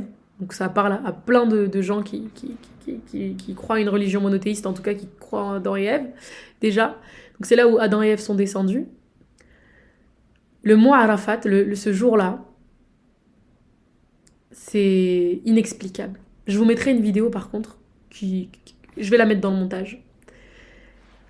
Ce qui s'est passé, c'est que donc, en gros, Arafat, c'est le rite, on va dire, qui fait le Hajj. C'est le jour du pardon, où tu dois implorer le pardon du Seigneur. Et tu lui fais plein de dua, tu demandes plein de choses, tu demandes le pardon pour tes proches, pour tes parents, pour tous les musulmans, pour tous les gens, pour tout l'univers, pour ce que tu veux, c'est le jour vraiment du pardon, d'accord ? Et donc tu arrives à Arafat, évidemment l'Arabie Saoudite ils avaient pensé à tout, en tout cas pour les gens comme nous. Quand je dis comme nous, je vous expliquerai après la différence aussi qu'il y a selon les moyens et surtout, je vous jure on est riche. Quand je dis on est riche, je parle pas de moi, je parle de tous ceux qui m'écoutent. Avec ce que j'ai vu de mes yeux, on est riche. En gros ils te mettent des tentes climatisées avec un petit matelas, une espèce de petit fauteuil qui se déroule en matelas. Et en fait, tu dois rester dedans au frais parce qu'il fait trop chaud, c'est trop dangereux de rester dehors. Donc à Arafat, c'est partout. Les gens sont très tentés de monter sur le mont. Ma belle-sœur, d'ailleurs, a tenté. La pauvre, elle a eu une grosse insolation, elle se sentait pas bien. D'autres gens, malheureusement, sont décédés ce jour-là parce que voilà, le soleil, il était vraiment, on parle de plus de 50 degrés, hein, ok ? Et donc, tu restais dans ces tentes et tout. Et en gros, à Arafat, tu es en état de sacralisation. Et c'est un jour où le cheikh, il nous expliquait, en état de sacralisation, tu as le droit de te doucher, de faire des toilettes et tout, tant que tu utilises pas de savon ou du savon sans parfum, etc. Donc ça, il faut faire très attention aux produits qu'on achète, même sur tout ce qui est crème, etc. Il faut pas qu'il y ait de parfum. Et donc le cheikh qui nous expliquait, il dit, moi je recommande fortement qu'on ne se douche même pas le jour d'Arafat. C'est un jour où je me suis jamais sentie aussi sale et puante de ma vie. Et c'est un des moments les plus forts que j'ai vécu jusqu'à aujourd'hui. J'ai vu des choses fortes, mais en termes de ressenti de vécu, c'est le jour le plus fort que j'ai vécu dans ma vie. Donc je puais, j'étais habillée tout en blanc, j'étais très sale. J'étais pas dans le moment de mon cycle où je suis le plus à l'aise. Alhamdoulilah. Et donc, pour vous expliquer un peu le rite, on arrive donc à Arafat. Ils nous installent dans nos tentes, toujours femmes et hommes séparés. Donc c'est des tentes qui sont très confortables, trop confortables. Et t'es épuisé, mais c'est quand même trop confortable, je trouve, pour réussir à... Selon moi, il fallait un peu souffrir pour rentrer dans la connexion. Ma foi, on est dans les tentes, etc. Et donc, ils te servent à manger et tout. Elles t'expliquent. Les nanas, en fait, t'as des chaperones qui viennent, qui t'expliquent un peu tout et tout. Elles te disent, voilà, donc là, on va rassembler Dor et l'Asr. Donc, si tu pries ensemble Dor et l'Asr à l'heure du Dor. Donc, c'est la prière qui est là-bas, c'était midi, et la prière de 17h. Non, je suis une dingue. Midi et 15h30. Et tu les pries ensemble à midi. Et donc ensuite, tu as un laps de temps d'à peu près 6 heures jusqu'au Maghreb. Et en fait, entre ce temps et le Maghreb, entre donc l'heure où tu as prié Dor al-Asr et le Maghreb, c'est un temps qui est très important. Et c'est là où c'est propice à faire toutes tes duas, etc. Parce que c'est un moment où Allah, il descend plus bas dans le ciel. Il est vraiment très proche de nous. Exactement comme ce qui se passe dans les prières de la nuit avant le Fajr. Donc c'est exactement la même chose, sauf que du coup ça arrive une fois dans l'année, parce que le jour d'Arafat c'est une fois dans l'année. Les non-pèlerins jeûnent, nous on ne peut pas jeûner, mais on a la chance de se retrouver là-bas et d'avoir cette chance-là. Et donc il faut faire les duas, etc. Il faut vraiment les intensifier au moment de l'Asr jusqu'au Maghreb. Souvenez-vous, il y a quelques minutes, je vous expliquais qu'il faisait tellement chaud que malheureusement, donc ma belle-sœur avait attrapé une insolation en essayant d'aller sur le mont, que d'autres personnes ont péri, sont décédées ce jour-là du fait de problèmes liés à la chaleur. Le soleil, il était jaune fluo, il brûlait. Ok. Je trouvais que c'était trop confortable dans les tentes, donc j'ai pris mon tapis, un des tapis qu'ils nous ont donné là-bas que j'arrive plus à quitter du coup. Je l'ai déplié dehors sur le bitume. J'ai ouvert un des parapluies anti-UV pour essayer de me faire un peu d'abri. Et donc je pouvais pas prier ce jour-là, mais je faisais mes duas, du dhikr, des invocations. Et soudainement, donc c'est l'Asr, peut-être de passer de 5-6 minutes. Soudainement, le ciel il devient gris-noir. Le temps se rafraîchit. C'était la première fois que ça arrivait depuis qu'on était là-bas. Et il y a un vent Wallahi, je vous dis ça, j'ai la vidéo. Ça veut dire que tellement c'était incroyable ce que j'ai vécu. Quand ça a refait, j'ai filmé. Je me suis dit, il faut que les mots là que je vous explique, vous puissiez les voir de vos yeux. Et vous allez les voir. Inch'Allah, celles qui iront sur Instagram. Et le vent, il s'est mis à souffler pendant qu'on faisait toutes nos doigts, etc. Le vent était tellement fort qu'il y avait des gros cartons dans lesquels ils servaient, vous savez, les cartons en polyester dans lesquels on garde les plats au chaud, qui s'envolaient. Les arbres, les feuilles, elles bougeaient comme ça, les drapages des tentes, ça bougeait. Je suis submergée par des émotions qui ont fait que pendant 2 heures straight, j'ai pleuré. Et subhanallah, les chaperones qui venaient nous voir, elles nous ont dit de toute façon, quand on rentrera dans les heures importantes d'Arafat, vous allez ressentir quelque chose. Effectivement, c'est très spirituel ce que je vous raconte. Je sais que d'autres gens là-bas, déjà malheureusement, il y a des personnes qui sont restées dans les tentes. Bon, heureusement, en vrai, pour leur sécurité, c'était mieux de rester dans les tentes. D'autres personnes qui n'ont pas vécu le truc comme je l'ai vécu, mais à ce moment-là, je me lève parce que ma belle-mère et ma belle-sœur, ils étaient en train de faire leur dua à l'intérieur. Et on n'était que 3 Françaises, 3 francophones dans la tente. Là, on était avec des Indiennes, des Turcs et je sais plus quelle autre origine dans la tente. Et je me lève et je leur dis, non mais là, j'ai vécu un truc incroyable, sortez. Allah, il est descendu. Ça y est, là, en fait. Ma belle-sœur, elle rigole et tout, elle vient, elle s'accompagne, elle se joint à moi. Et je fais mes duas. D'ailleurs, je vous recommande, Inch'Allah, qu'Allah vous y invite très rapidement. Moi, j'avais écrit dans notes, mais des dizaines, si ce n'est des centaines de duas, parce que je voulais oublier personne. Genre, je mettais Célia, mon mari, mes enfants, mon père, ma mère, et je faisais vraiment les duas pour tout le monde. Et je demandais pardon pour eux, etc. Parce que je pense que si tu comptes juste sur l'instant T, tu oublies des choses. Et j'avais envie d'oublier personne, j'ai envie de rien oublier. Et je me rappelle que je suis sur mon tapis et je fais dua et je dis, Allah, s'il te plaît, recommence, refais-le. Subhanallah. Je dis pas que c'est Allah qui m'obéit parce que jamais je dirais ça, mais ce que je veux dire par là, c'est que, en gros, refais-le. Je sens ta présence, je sens que vraiment, t'es là, tu nous écoutes, tu vois. Tu te vantes de nous parce que c'est ça en fait. On est sale, on est pouilleux, on sait pas laver, on est dans notre état le plus humble. Et finalement, c'est dans cet état-là que je me sens la plus proche de mon Créateur.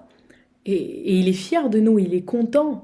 D'ailleurs, il est rapporté dans un hadith plus qu'authentique que à ce moment précis, quand ces anges vont se questionner à propos de nous, il va dire regarde mes serviteurs venir à moi, tout poussiéreux, plein de poussière. Vraiment, tu vois, l'humilité totale, quoi. Et ça a été incroyable. Ça a été le moment le plus intense pour moi spirituellement, religieusement.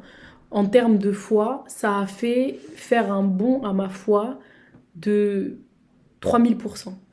C'est-à-dire que j'ai considéré que c'était un signe, que c'était, bien que je n'ai pas besoin de voir quoi que ce soit, que je crois sans faille, ça a été comme pour me rassurer. C'est comme ça que je l'ai vu, et ça a donné une toute autre tournure à la manière dont j'appréhendais les rites du Hajj, sachant qu'à Arafat, ça fait partie du premier, quoi. La veille, on avait dormi à Minna, mais on va à Arafat, d'Arafat, on enchaîne à Muzdalifa.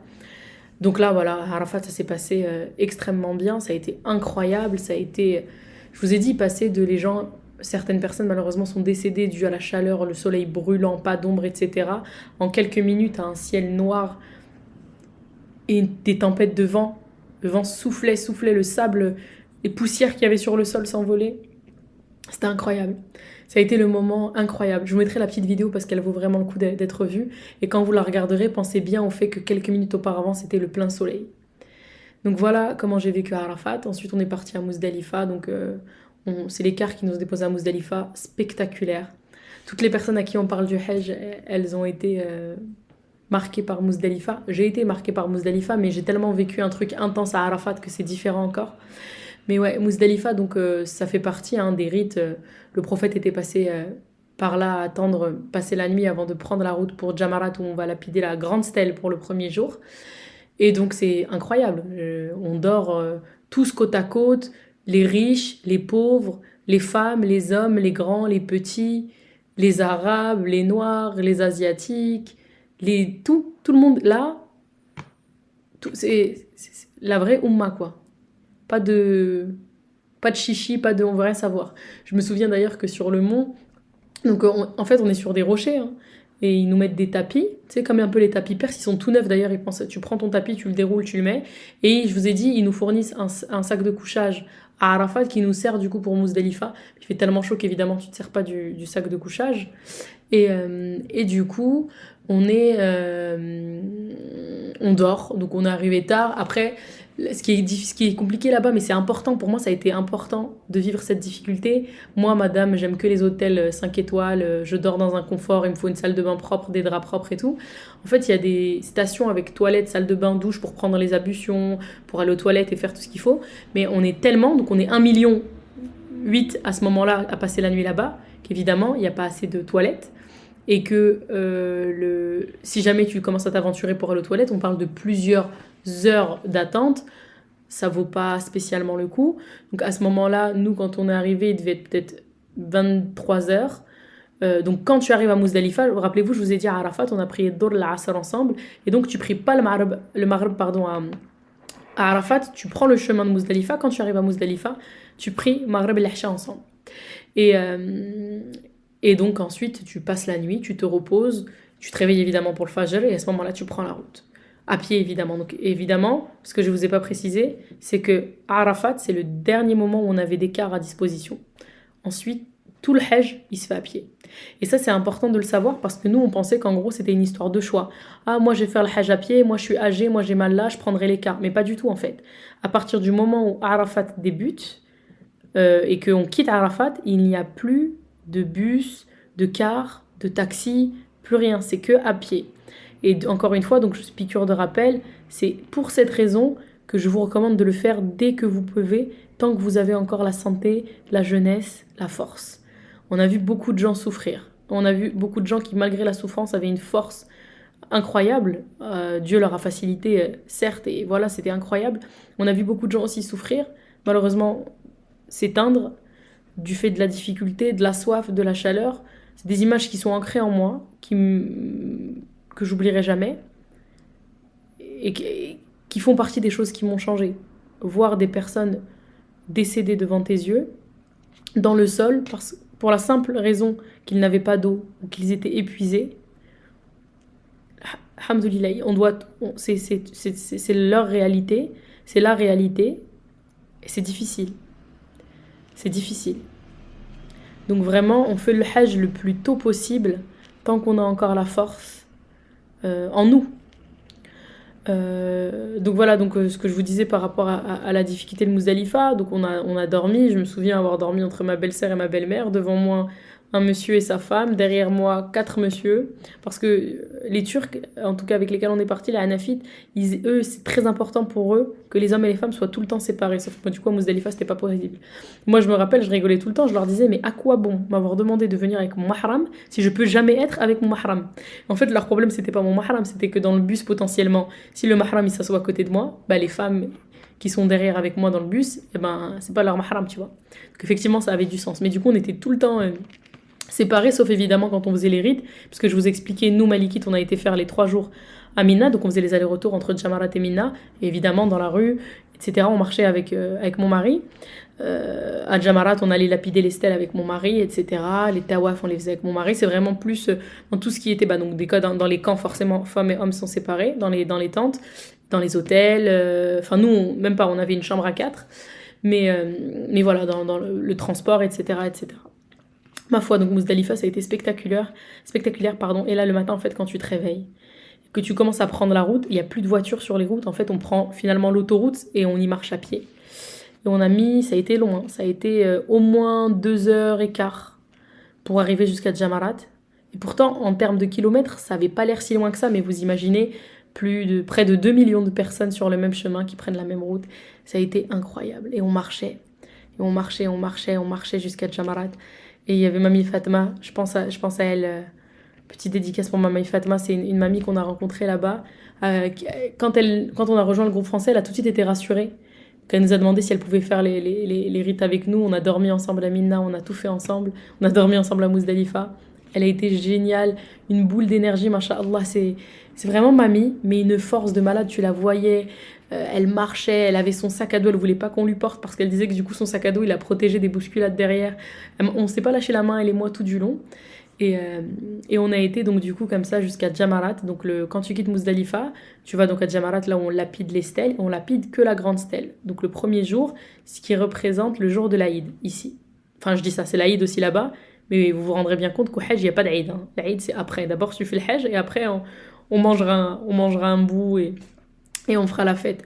Du coup, on part à Jamarat, de Jamarat, on rentre à l'hôtel. Donc nous, l'avantage, c'est que notre hôtel, comme je vous ai dit, il était à quelques mètres de Jamarat, donc on pouvait aller prendre une douche, se reposer un petit peu, parce que il faut être à Mina dans les tentes avant la tombée de la nuit. Donc tu pouvais y rentrer pour le Maghreb, et il fallait y quitter après le Fajr. Donc nous, ce qu'on faisait, c'est que pour éviter les très fortes chaleurs, parce que c'était très éprouvant, ça a été le Hajj le plus chaud depuis plus de 20 ans.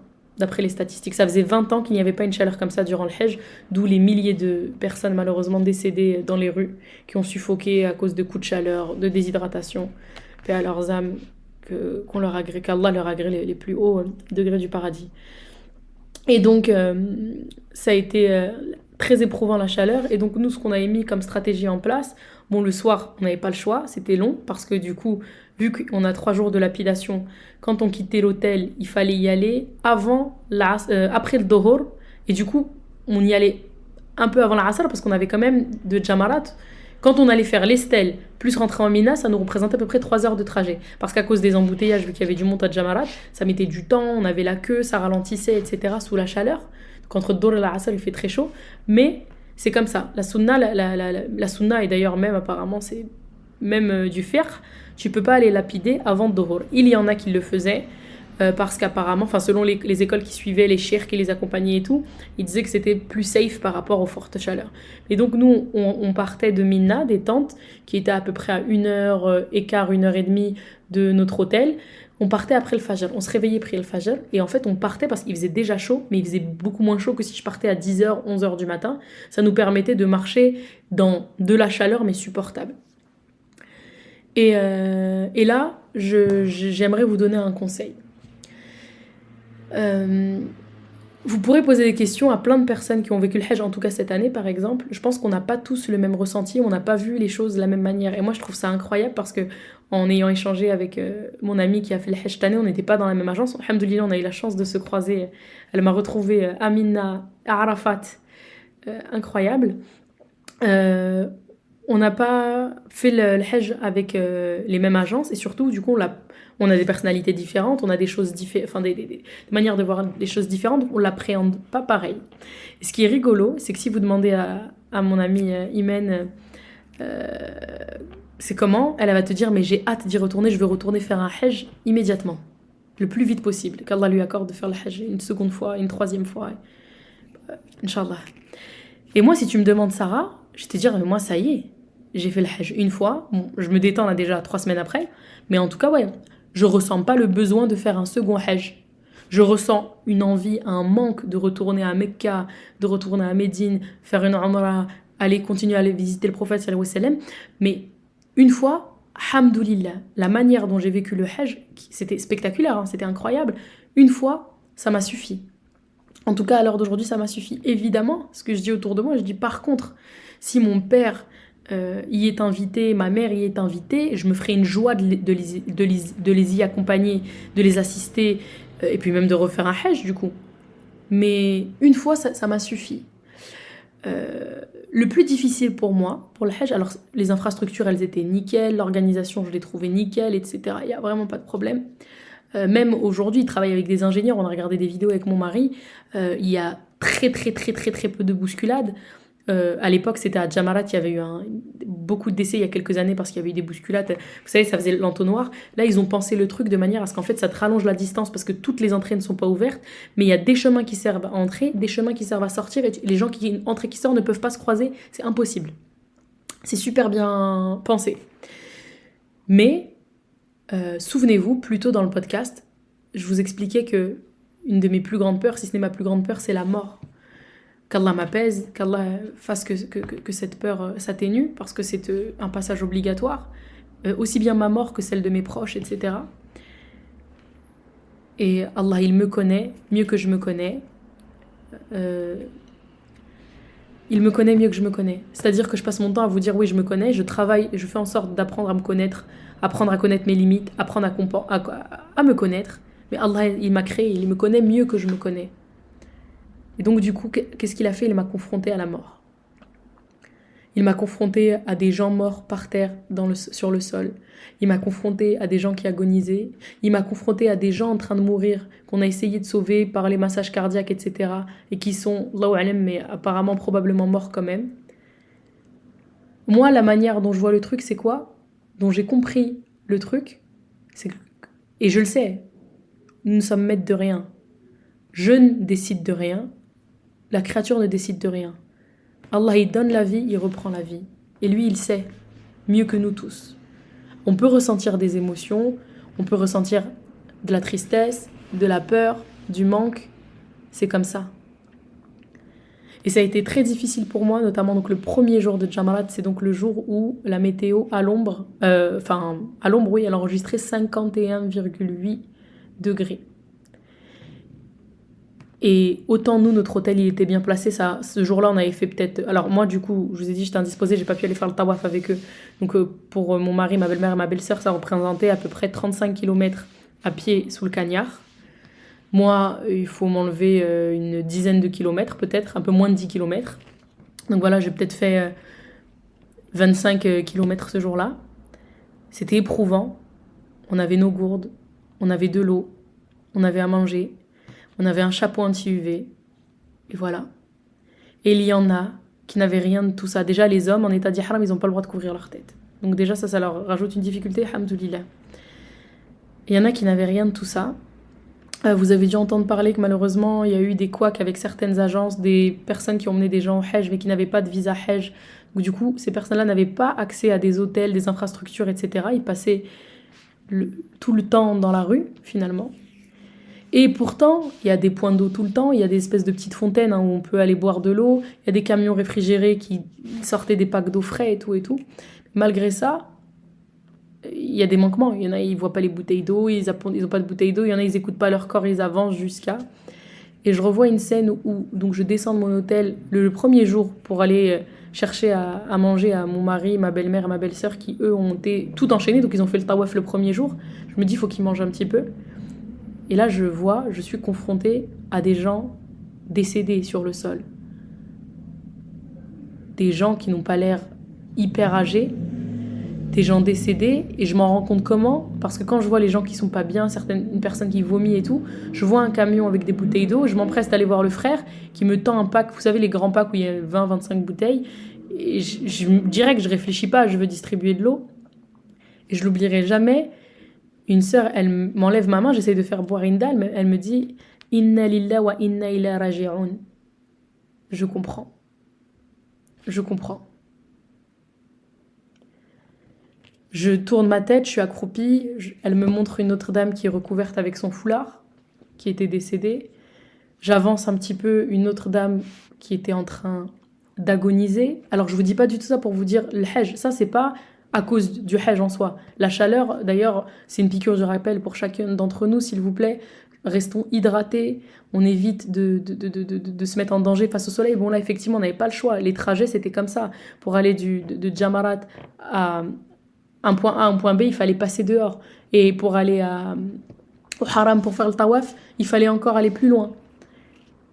C'était comme ça, c'était la volonté de Dieu. Mais je vous raconte tout ça pour vous dire que c'est ce qui m'a changé à tout jamais. C'est certain. C'est-à-dire que je sais pas comment vous expliquer. Ce que j'ai vu, c'est ce que je combats, et je me suis dit finalement je le combats pas tant que ça. Le simple fait qu'il y ait des choses qui soient inégales, l'accès à l'eau.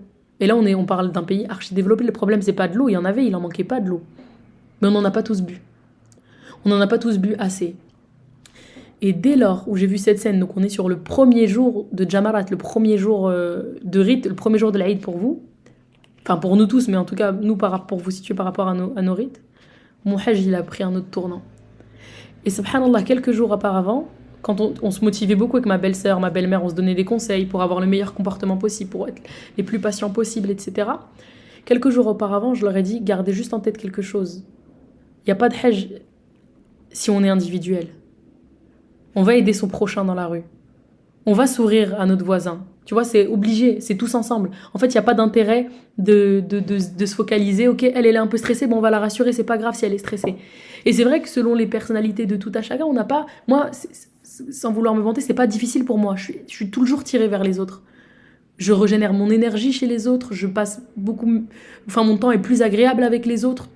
Tout est plus intéressant pour moi avec les autres, mais t'as des personnes qui sont très individuelles, qui ont l'habitude d'être avec eux et avec eux-mêmes, qui sont un peu renfermés sur eux-mêmes, qui sont juste très introvertis. Et voilà, et t'en as d'autres, ils veulent tellement bien faire et se disent, moi je vais éviter un maximum les interactions avec les autres. Je regarde pas ce qui se passe. Mais tu dois observer. Parce que quand tu observes, bah, tu vois qu'il y a des gens... Juste, et pourquoi je vous dis ça? Et tout à l'heure je parlais de ma copine, parce que ma copine qui prenait... Bon, elle n'était pas dans le même hôtel que moi. Alhamdoulilah, Dieu il l'a préservée de ça. Elle n'a pas vu les gens mourir au sol, les gens agoniser, etc. Je lui disais, tu sais, nous on passait notre temps à leur donner à manger parce qu'il y a des gens qui n'avaient pas à manger. Elle m'a dit, mais moi j'ai pas l'impression que les gens ils mouraient de faim. Et je peux pas lui en vouloir, elle a raison. Parce que bah déjà, peut-être qu'elle, quand elle marchait, elle était focale sur son hajj et que son hajj et elle avançait, elle voulait pas être déconcentrée. Et aussi peut-être que, en fait, comme je disais, on n'a pas les mêmes points faibles, on n'a pas les mêmes points forts. Allah, il lui a montré d'autres choses à elle qu'il ne m'a pas montré à moi. Et c'est pour ça que je vous dis, vous allez questionner plusieurs personnes différentes qui ont vécu le hajj. On aura tous des ressentis différents. On va tous vous dire des choses différentes. On aura tous vu et vécu des choses différentes. Et finalement, le truc qui est peut-être le plus fou, c'est que moi, j'ai eu la sensation, et ça m'a fait un bien fou, quand après le cheikh qui nous accompagnait, il l'a verbalisé, que toutes mes qualités... elles ont été exacerbées, mais genre pas en même temps, pas en mode j'ai été meilleure. En mode, voilà, comme je vous dis, moi je suis quelqu'un, je suis pas du tout individuelle, je suis très tirée vers l'autre et je suis très généreuse. Donc jusqu'à où, tu vois? Jusqu'au fait de devoir aider des gens qui ont soif, qui potentiellement sont morts, vont mourir, etc. Jusqu'à un moment où quoi? Mes qualités, elles ont été exacerbées jusqu'à ce que je tombe dans mes plus grandes peurs. Ouais, mais t'es généreuse à quel point? Est-ce que t'es généreuse au point de te confronter à quelqu'un qui peut mourir, quelqu'un qui va mourir, quelqu'un que tu vas aider avec une gorgée d'eau, mais peut-être qui s'écoulera? Parce que moi, du coup, c'est ça, mon angoisse, elle me fait penser à ça. Ok, je lui ai donné une gorgée d'eau, il a réussi à se lever, il va marcher un petit peu, mais qui me dit qu'il va pas s'écrouler dans 1 heure parce qu'il n'aura pas trouvé son chemin? Et tout ça, ça a été quelque chose qui a été compliqué pendant juste quelques heures, quelques jours, et finalement qui a donné tout un sens à mon hajj. Et ça m'a conforté dans le fait que de toute façon, tout seul, on va arriver à rien. Évidemment, on se concentre sur toi si c'est pour aller médire, parler sur le dos de quelqu'un, etc. T'as pas besoin de te mêler à cette discussion ou se mêler à ces gens-là. Mais en fait, tout le reste, c'est que de la richesse. Ça t'apporte tellement, ça t'atténue tellement, ça te grandit tellement, et en fait, ça te diminue en rien. Et c'est ça qui est ouf. Donc c'est pour ça que je vous ai dit, si tu demandes par exemple à mon ami Imen et à moi, on a été au même endroit, au même moment, à la même période, la même année. Mais moi, je vais te dire, il y avait beaucoup de gens qui avaient faim, et elle va te dire, moi, j'ai pas l'impression que les gens ont eu faim. Et c'est pas elle qui a tort.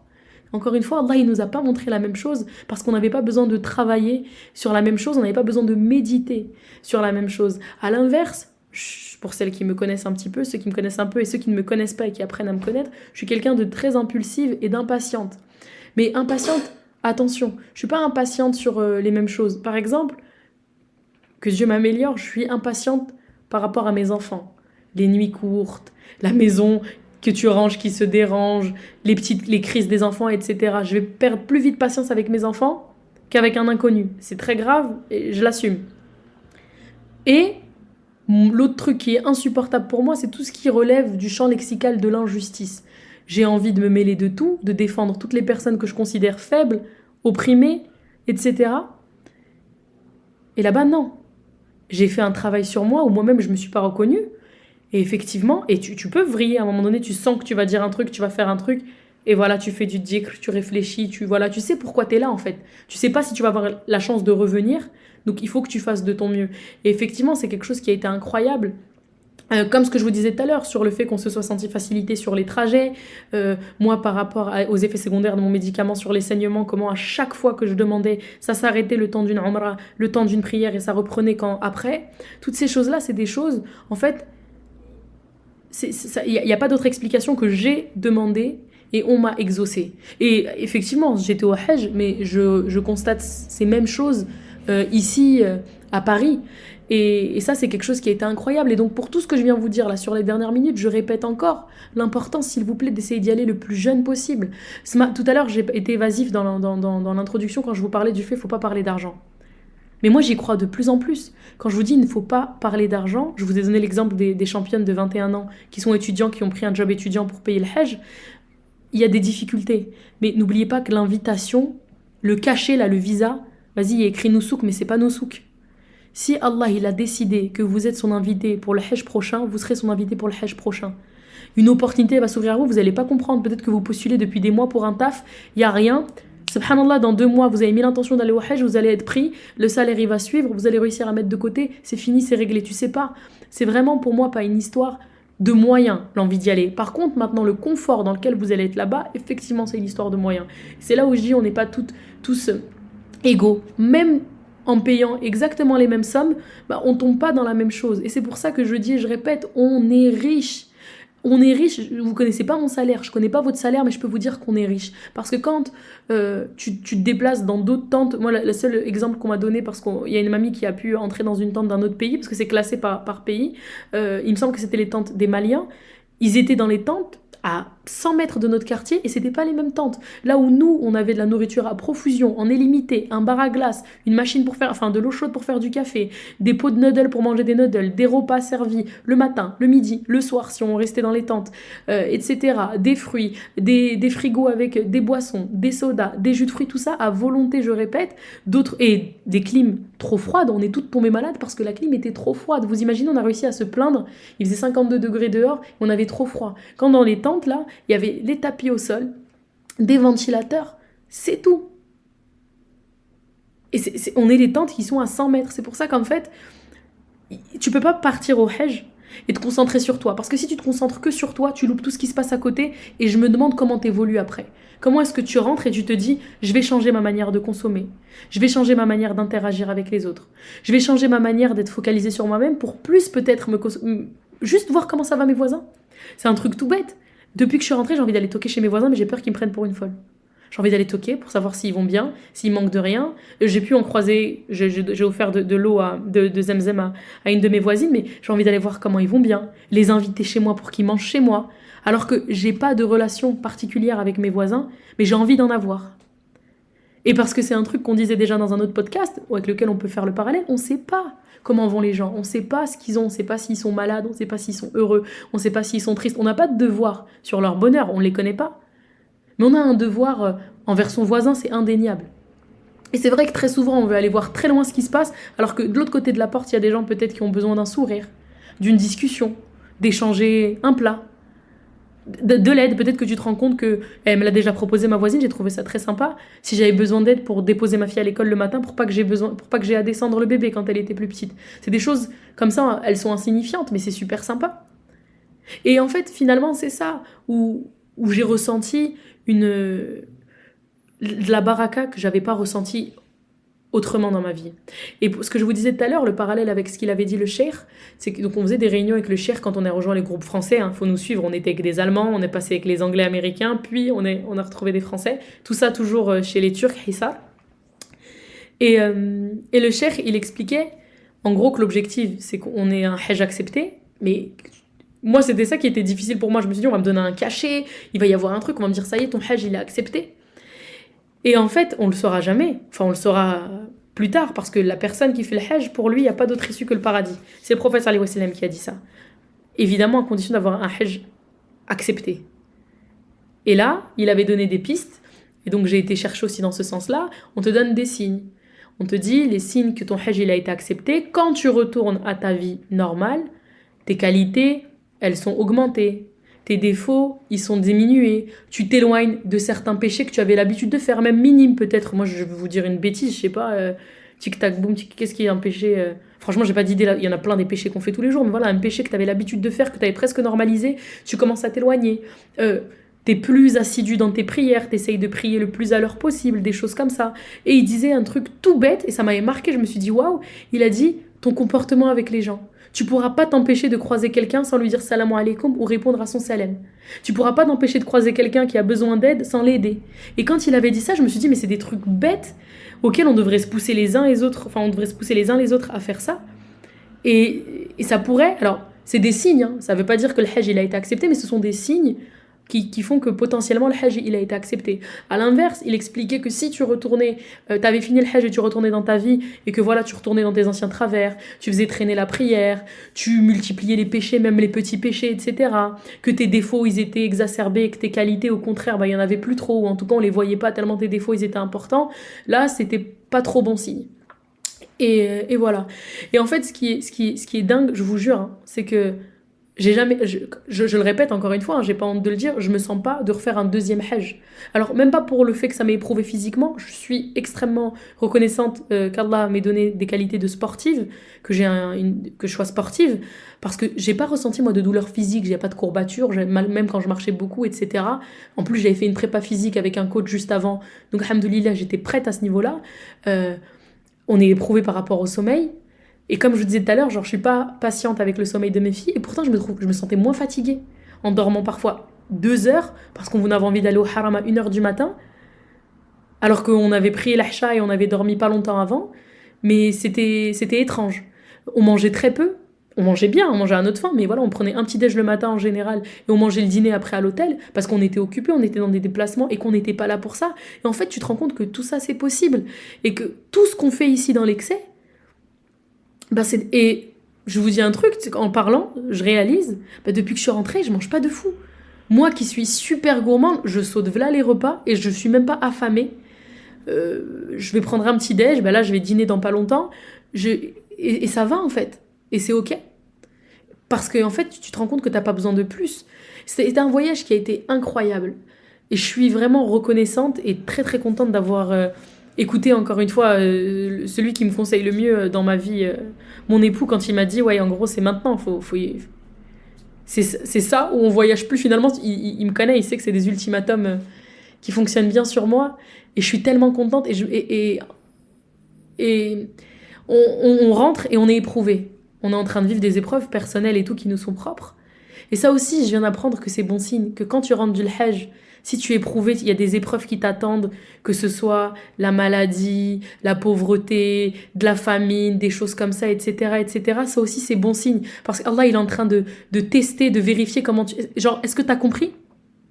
Est-ce que tu as compris comment tu vas réagir à l'épreuve que je vais te donner ? Et alors, quand j'ai appris ça me rassure encore plus, de un, sur ce que je suis en train de traverser, ça me réconforte sur le hajj que je suis en train de que j'ai vécu, pardon, et que je me dis potentiellement, Inch'Allah, c'est un hajj qui va être accepté. En tout cas, je prie encore aujourd'hui, 3 semaines après, pour m'assurer qu'il soit accepté. Je pense que dans 3 ans, dans 30 ans, si je suis encore en vie, je prierai encore pour m'assurer que ce hajj il soit accepté. Parce que ce que j'ai appris aussi, du coup, que je vous apprends, c'est que seul ton premier hajj compte. Tu peux en faire 10, tu as des bénédictions pour ça. Je pense que à chaque fois que tu vas dans la maison de Dieu, à chaque fois que tu vas à la Mecque et que tu pries, tu as des récompenses qui sont inouïes. Mais le hajj qui compte, c'est le premier. Parce que c'est celui qui est obligatoire. Et tu as le droit de faire des hajj pour quelqu'un. Tu as le droit si, je sais pas, tu as un défunt, ton père, ta mère qui est décédé, tu as le droit de dire, Inch'Allah, si je suis réinvité dans l'année prochaine, je vais le faire au nom de ma mère, au nom de mon père décédé. Ça aussi, c'est possible. Mais en tout cas, celui qui compte, c'est le premier. Et ça m'a même rassurée sur le fait de ne pas avoir pour l'instant envie de refaire un autre hajj. Parce que je me dis, alhamdoulilah, j'ai fait l'obligatoire en espérant qu'il soit accepté. J'ai fait probablement des erreurs. Je me suis plaint. Et ça aussi, tu vois, vous avez la chance que j'ai eue de partir à 4, c'est que si j'avais pas ma belle-sœur qui insistait parfois, j'aurais raté des prières, je m'en serais mordu le doigt. Alors, vu que je me rassurais sur le fait que mon hôtel il soit dans le périmètre sacré et que même dans mon hôtel, une prière vaut 100 000, quand on était KO après le Hajj et qu'ils proposaient d'aller faire des Umrah à l'heure du Fajr ou d'aller prier le matin, moi je leur disais, mais tranquille, on est fatigué, on n'a pas dormi pendant 5 jours, venez, on se réveille, on prie dans la mosquée de l'hôtel et tout. Et ma belle-sœur qui insistait, non mais moi je sais pas quand je reviendrai à la Mecque, non on y va. Et ben forcément, tu suis le move, tu prends un taxi, tu y vas, et c'est incroyable. Et c'est incroyable, c'est aussi le fait d'être avec des gens qui te tirent vers le haut, qui te poussent quand toi t'aurais envie d'être fainéante ou de te reposer. Et en fait, on s'est jamais reposé, nous, c'est-à-dire que même nos autres collègues de Hissar, les derniers jours, ils se reposaient avant de rentrer chez eux en Allemagne, chez eux en Turquie, chez eux aux States et tout. Nous, jusqu'au dernier jour, on profitait, on allait au haram. Et au début, je nous prenais pour des oufs, et avec du recul, je suis tellement contente de les avoir suivis, parce que c'est des trucs, enfin, c'est des prières incroyables, c'est des rencontres incroyables. Et vraiment, je pourrais encore parler pendant des heures, hein. Je pourrais parler encore pendant des heures. Je ferai peut-être un podcast numéro 2, parce ça fait déjà presque 2 heures que je vous parle de ça. Mais je prie, si mon podcast il vous a touché, et que vous m'aimez bien, ou qu'en tout cas vous aimez bien l'histoire que je vous ai racontée, priez pour que ce que je dis, ça soit vrai. Que ça m'ait changé dans le bien à tout jamais. Et que dans 10 ans, dans 15 ans, je sois pas en mode « Oh, le hajj, c'est loin, je vais retomber dans mes travers ». J'ai comme objectif de devoir être meilleur, de devoir. C'est même pas « j'aimerais », de devoir être meilleur chaque jour. Je peux pas... je suis un être humain, je vais faillir, je vais m'énerver. Je suis un être humain algérien en plus, donc je vais m'énerver. Mais j'ai pas envie. Vu que j'ai pas envie de refaire un deuxième hajj, physiquement, j'ai pas envie de retomber dans des travers bidons. Et c'est vrai que je vous ai dit des phrases sans trop développer, et je vais le dire, ça va peut-être déplaire à certains, et je suis désolée si je vous offense, pardon. C'est pas le but. Mais finalement, effectivement, c'était le dernier de mes soucis, le voile. Mais tout ce que ça a changé en moi, ça a des répercussions physiques. Parce que c'est vrai que depuis que je suis rentrée, je mets beaucoup d'abaya, je mets plus de turban. Peut-être que j'en remettrai, hein. Que Dieu m'en préserve s'il veut pas ça pour moi. Mais c'est pas lié à un cheminement. C'est pas lié à une réflexion, du tout. Les réflexions, elles sont vraiment de l'ordre du collectif, de l'ordre de la générosité, de l'entraide, de la bonté, de la patience, du fait d'endurer, d'accepter, de demander qu'Allah il m'exauce. Tout ça, oui, mais jamais une seule seconde je me pose la question de mon voile. Et subhanallah, il faut absolument que Imen elle écoute ce podcast et qu'elle m'écrive quand elle a écouté. Donc mon amie qui allait au Hajj avant, on parlait beaucoup avant de partir, on parle souvent ensemble, on parlait beaucoup avant de partir. C'est vrai que c'était des interrogations, elle me posait. Et tu vas faire quoi? Tu vas refaire ta garde-robe et tout? Et je lui disais, mais Imen, je te jure, je me pose pas la question. Je n'attends pas du Hajj de porter un bon voile. Et je sais pas si c'est grave de dire ça, mais au début, rappelez-vous, hein, quand je vous ai dit, quand mon mari m'a dit on va aller au Hajj et que je lui dis non, mais le foulard ça me va pas, je sais pas si je peux faire ça, nanana et tout. C'était un questionnement bidon, c'était un commentaire, comme je dis, de halal police que je me suis utilisé comme argument parce que j'osais pas me poser les bonnes questions. Et une fois qu'Allah il m'y a invité, que j'y allais ou pas, c'était même plus une question. Ça m'aurait même pas dérangé de me dire potentiellement je vais remettre le turban. Parce que pour moi, c'était pas l'essentiel. En tout cas, de ce qu'Allah il a voulu que je vois là-bas, c'était pas l'essentiel. Ce qui m'a montré, c'était tellement plus beau qu'une tenue, tellement plus beau qu'une abaya, tellement plus beau qu'un voile légiféré. Il m'a montré la Oumma. Il m'a montré que chez les musulmans, les maghrébins, en tout cas lors du pèlerinage, on est minoritaire, mais on est le frère de l'Indonésien, on est le frère du Nigérien, on est le frère du Sénégalais, on est le frère du Bosniaque qu'on a croisé. On est tous pareils, on prie pareil, on récite les mêmes sourates, on récite le même Coran, on a le même objectif dans la vie, d'aller au paradis. Et j'ai vu des nanas là-bas qui portaient un voile qui vous aurait déplu, mais elles étaient les invitées d'Allah et elles étaient là-bas. J'ai vu des femmes qui ont fumé, peut-être qu'elles vous auraient déplu, mais elles étaient les invitées d'Allah et elles étaient là-bas. Si Allah il a invité ces gens-là, est-ce que moi, petite créature Sarah, je peux questionner? Et ça, on est sûr de l'apparence. Évidemment, il y a des obligations, évidemment, il y a des tenues, mais ça m'a convaincue c'est pas parce que j'ai la meilleure des tenues que j'ai la meilleure des foi. C'est pas parce que je porte le meilleur des voiles que j'ai le meilleur des comportements. Attention, on parle d'un voile qui est obligatoire, etc. C'est pas ce que je dis. Mais c'est parce que je me suis pas concentrée sur ça et que je me suis pas posé de questions sur l'apparence qu'Allah il a créé quelque chose en moi à travers tout ce que j'ai vu de triste, de joyeux, de tout ce que j'ai vu, qui fait que là, et en espérant que ça dure, je n'arrive pas à mettre autre chose qu'un hijab. Je n'arrive pas à mettre autre chose qu'une abaya. Moi, Sarah, qui ai passé ma vie à dire mais je déteste les abayas, j'aime trop les jeans et tout, j'arrive pas à mettre un jean. J'en mets, hein, je mets des jeans avec une tunique par-dessus et tout. Mais c'est des choses que, dans mes rêves les plus fous, je vous aurais pas dit Sarah, elle porte une abaya et un voile. J'ai carrément acheté des tenues de sport pour pouvoir être à la salle de sport avec une tenue un peu plus conforme. Jamais une seule seconde je me suis concentrée sur ma tenue. Jamais une seule seconde depuis que je sais que je pars, je me suis dit quand je rentre, faut absolument que... Je le disais en rigolant en mode on va mettre des djilbabs et tout, mais jamais. Jamais. Mais encore une fois, pourquoi? Allah, il me connaît mieux que je me connais. Et il me connaît, donc il sait que pour Sarah, je vais pas réussir à entendre un message dans l'agression, dans le jugement, dans le fait de m'humilier. Et d'ailleurs, Allah, il sait qu'aucun musulman doit entendre ça comme ça. Parce qu'on n'humilie pas, on rabaisse pas son frère pour lui faire passer un message, on rabaisse pas sa sœur. Il m'a montré des choses que j'avais besoin de voir, que je connais déjà. La générosité, je connais. Mais est-ce que tu connais cette générosité? Celle qui va t'emmener jusqu'à, malgré le fait que tu aies aidé ton prochain, il va quand même mourir. Malgré le fait que tu aies aidé ton prochain, t'as pas la main sur ce qui va se passer après. C'est Allahu Akbar, c'est vraiment, il n'y a pas d'autres choses à dire. Je parle vraiment beaucoup. J'espère que cet épisode il vous aura plu. J'ai encore tellement de choses à raconter. J'ai beaucoup discuté avec mes élèves. J'ai redonné 2 cours avant de devoir arrêter. Mais j'ai beaucoup discuté avec mes élèves. J'ai beaucoup prié pour chacune de mes élèves.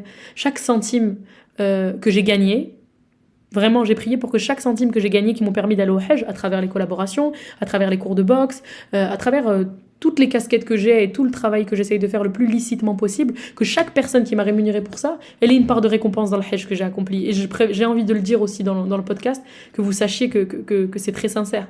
J'ai vraiment prié pour des gens que je connais pas, parce que j'ai beaucoup d'abonnés, même si Sarah d'abord est désactivée depuis 2 mois. C'est des gens qui me donnent une certaine, entre guillemets, importance, qui me donnent une certaine notoriété, qui me donnent un peu de leur temps. Et j'ai prié pour vous. J'ai prié pour que Dieu il vous y invite le plus vite possible, si ce n'est pas le cas, qu'il vous amène vers lui, qu'il vous accorde tout ce qui est un khair, ça veut dire tout ce qui est un bien pour vous.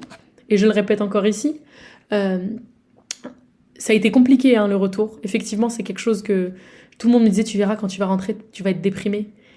Et regardez comme je suis paradoxale. Quand le Hajj il est fini, je pleurais parce que je voulais rentrer, parce que mes enfants me manquaient. Et quand je suis rentrée et que j'avais retrouvé mes enfants, je pleurais parce que je me sentais plus à ma place. Un vide. J'ai jamais ressenti un vide comme ça dans ma vie. Et je vous jure, c'est dingue ce que je vais vous dire, mais le vide que je ressentais parce que j'étais de retour en France, il était plus grand que le vide que je ressentais parce que mes enfants me manquaient à la Mecque. Et quand j'en suis arrivée à ce raisonnement, je me suis dit, waouh, c'est un truc de ouf. C'est un truc de ouf, et c'est un truc aussi, c'est dommage que tout le monde puisse pas comprendre. Et là, je parle surtout des non-croyants, tout simplement des personnes qui ne croient pas en Dieu, qui n'ont pas de religion, qui n'arrivent pas à comprendre pourquoi notre religion elle est si importante pour nous. Si finalement, tout ce que je vous ai dit depuis tout à l'heure, elle incrimine personne, c'est l'ensemble, le vivre ensemble, on marche tous dans une même direction pour faire le bien, pour aider l'autre, pour essayer de s'améliorer, etc. Est-ce que ça nous apporte? Il n'y a pas beaucoup de choses qui peuvent nous l'apporter derrière. Je vous ai dit, le truc le plus incroyable, le numéro 1, parce que je me souviens avoir chialé des semaines durant avant de partir, et ça faisait rire tout le monde, ou Zainab elle me disait, t'es en train de ressentir la rahma d'Allah, et moi c'était son invitation que je trouvais incroyable. Je me suis dit, quoi, on va être que tant de millions, et moi il m'a invité. Donc en fait, même si j'y vais pas, il m'a déjà invité. C'est un truc de ouf. Alhamdoulilah. Bon, je vais vraiment arrêter de parler pour cet épisode. Le prochain épisode, peut-être qu'il parlera encore du Hajj et de ses sagesses, mais il faut absolument que je vous fasse un épisode sur l'épreuve. Alors toujours en respectant ma life, sans rentrer spécialement dans l'épreuve que je vis, en tout cas faire le parallèle entre les demandes qu'on peut formuler et la manière dont Dieu peut nous répondre. Et c'est une invitation, je pense que je ferai cet épisode, si elle le veut bien, avec ma sista Zainab. Parce que je revois une image d'elle, à dernier événement où on a toutes les deux participé, on animait toutes les deux une conférence au même endroit. Elle avait dit, mais moi, j'attends l'épreuve comme ça, genre, elle est où l'épreuve? Quand j'ai pas d'épreuve, je m'ennuie, genre, je m'inquiète. Allah, tu m'as oublié, elle est où l'épreuve? Et ça m'avait fait tellement rire et tellement chialer, parce qu'à chaque fois que Zainab elle parle, je chiale. C'est comme ça, c'est automatique. Et je me suis dit, waouh, mais elle a raison en fait. Parfois, il faut être éprouvé un peu, ça te remet les pieds sur terre, et puis ça te refait travailler ta foi. Tu remets tes intentions au bon endroit, c'est reparti. Parfois, on te donne des épreuves qui durent toute la vie. Comme ça, toute la vie, tu peux pas arrêter tu peux pas douter. Tu dois y aller et tu dois savoir que c'est comme ça et c'est pas autrement. En tout cas, j'espère que ça a été agréable et pas trop long pour vous de m'écouter pendant 1h53. C'est dingue. Prenez soin de vous. Ça m'avait manqué d'être sur le café, c'est pour moi, d'être dans vos oreilles. N'hésitez pas à partager cet épisode à tous vos proches, toutes vos familles, tous vos amis. Et prenez soin de vous. J'espère que toutes les du'as, les invocations que j'ai formulées à votre égard, elles seront exaucées. Pour ça, n'oubliez pas de dire Amin. Aussi pour vous, que Dieu vous invite à votre tour, qu'il vous y invite à nouveau si vous y avez déjà été. Et si vous n'êtes pas du tout musulman, j'espère que et que vous ne connaissez pas l'islam et que vous le découvrez à travers ce podcast qui à la base ne parle pas du tout de religion, j'espère que vous allez y retenir quand même de la sagesse parce que pour moi c'est ce qui en émane et que ça va vous donner envie d'être les copains des musulmans que vous croisez dans la rue. Et qui sait, peut-être qu'un jour vous deviendrez musulman, on recrute. Je rigole, allez, je vous souhaite une excellente journée, soirée, selon le moment lequel vous m'écoutez. À très bientôt sur le Café C'est pour moi, bisous.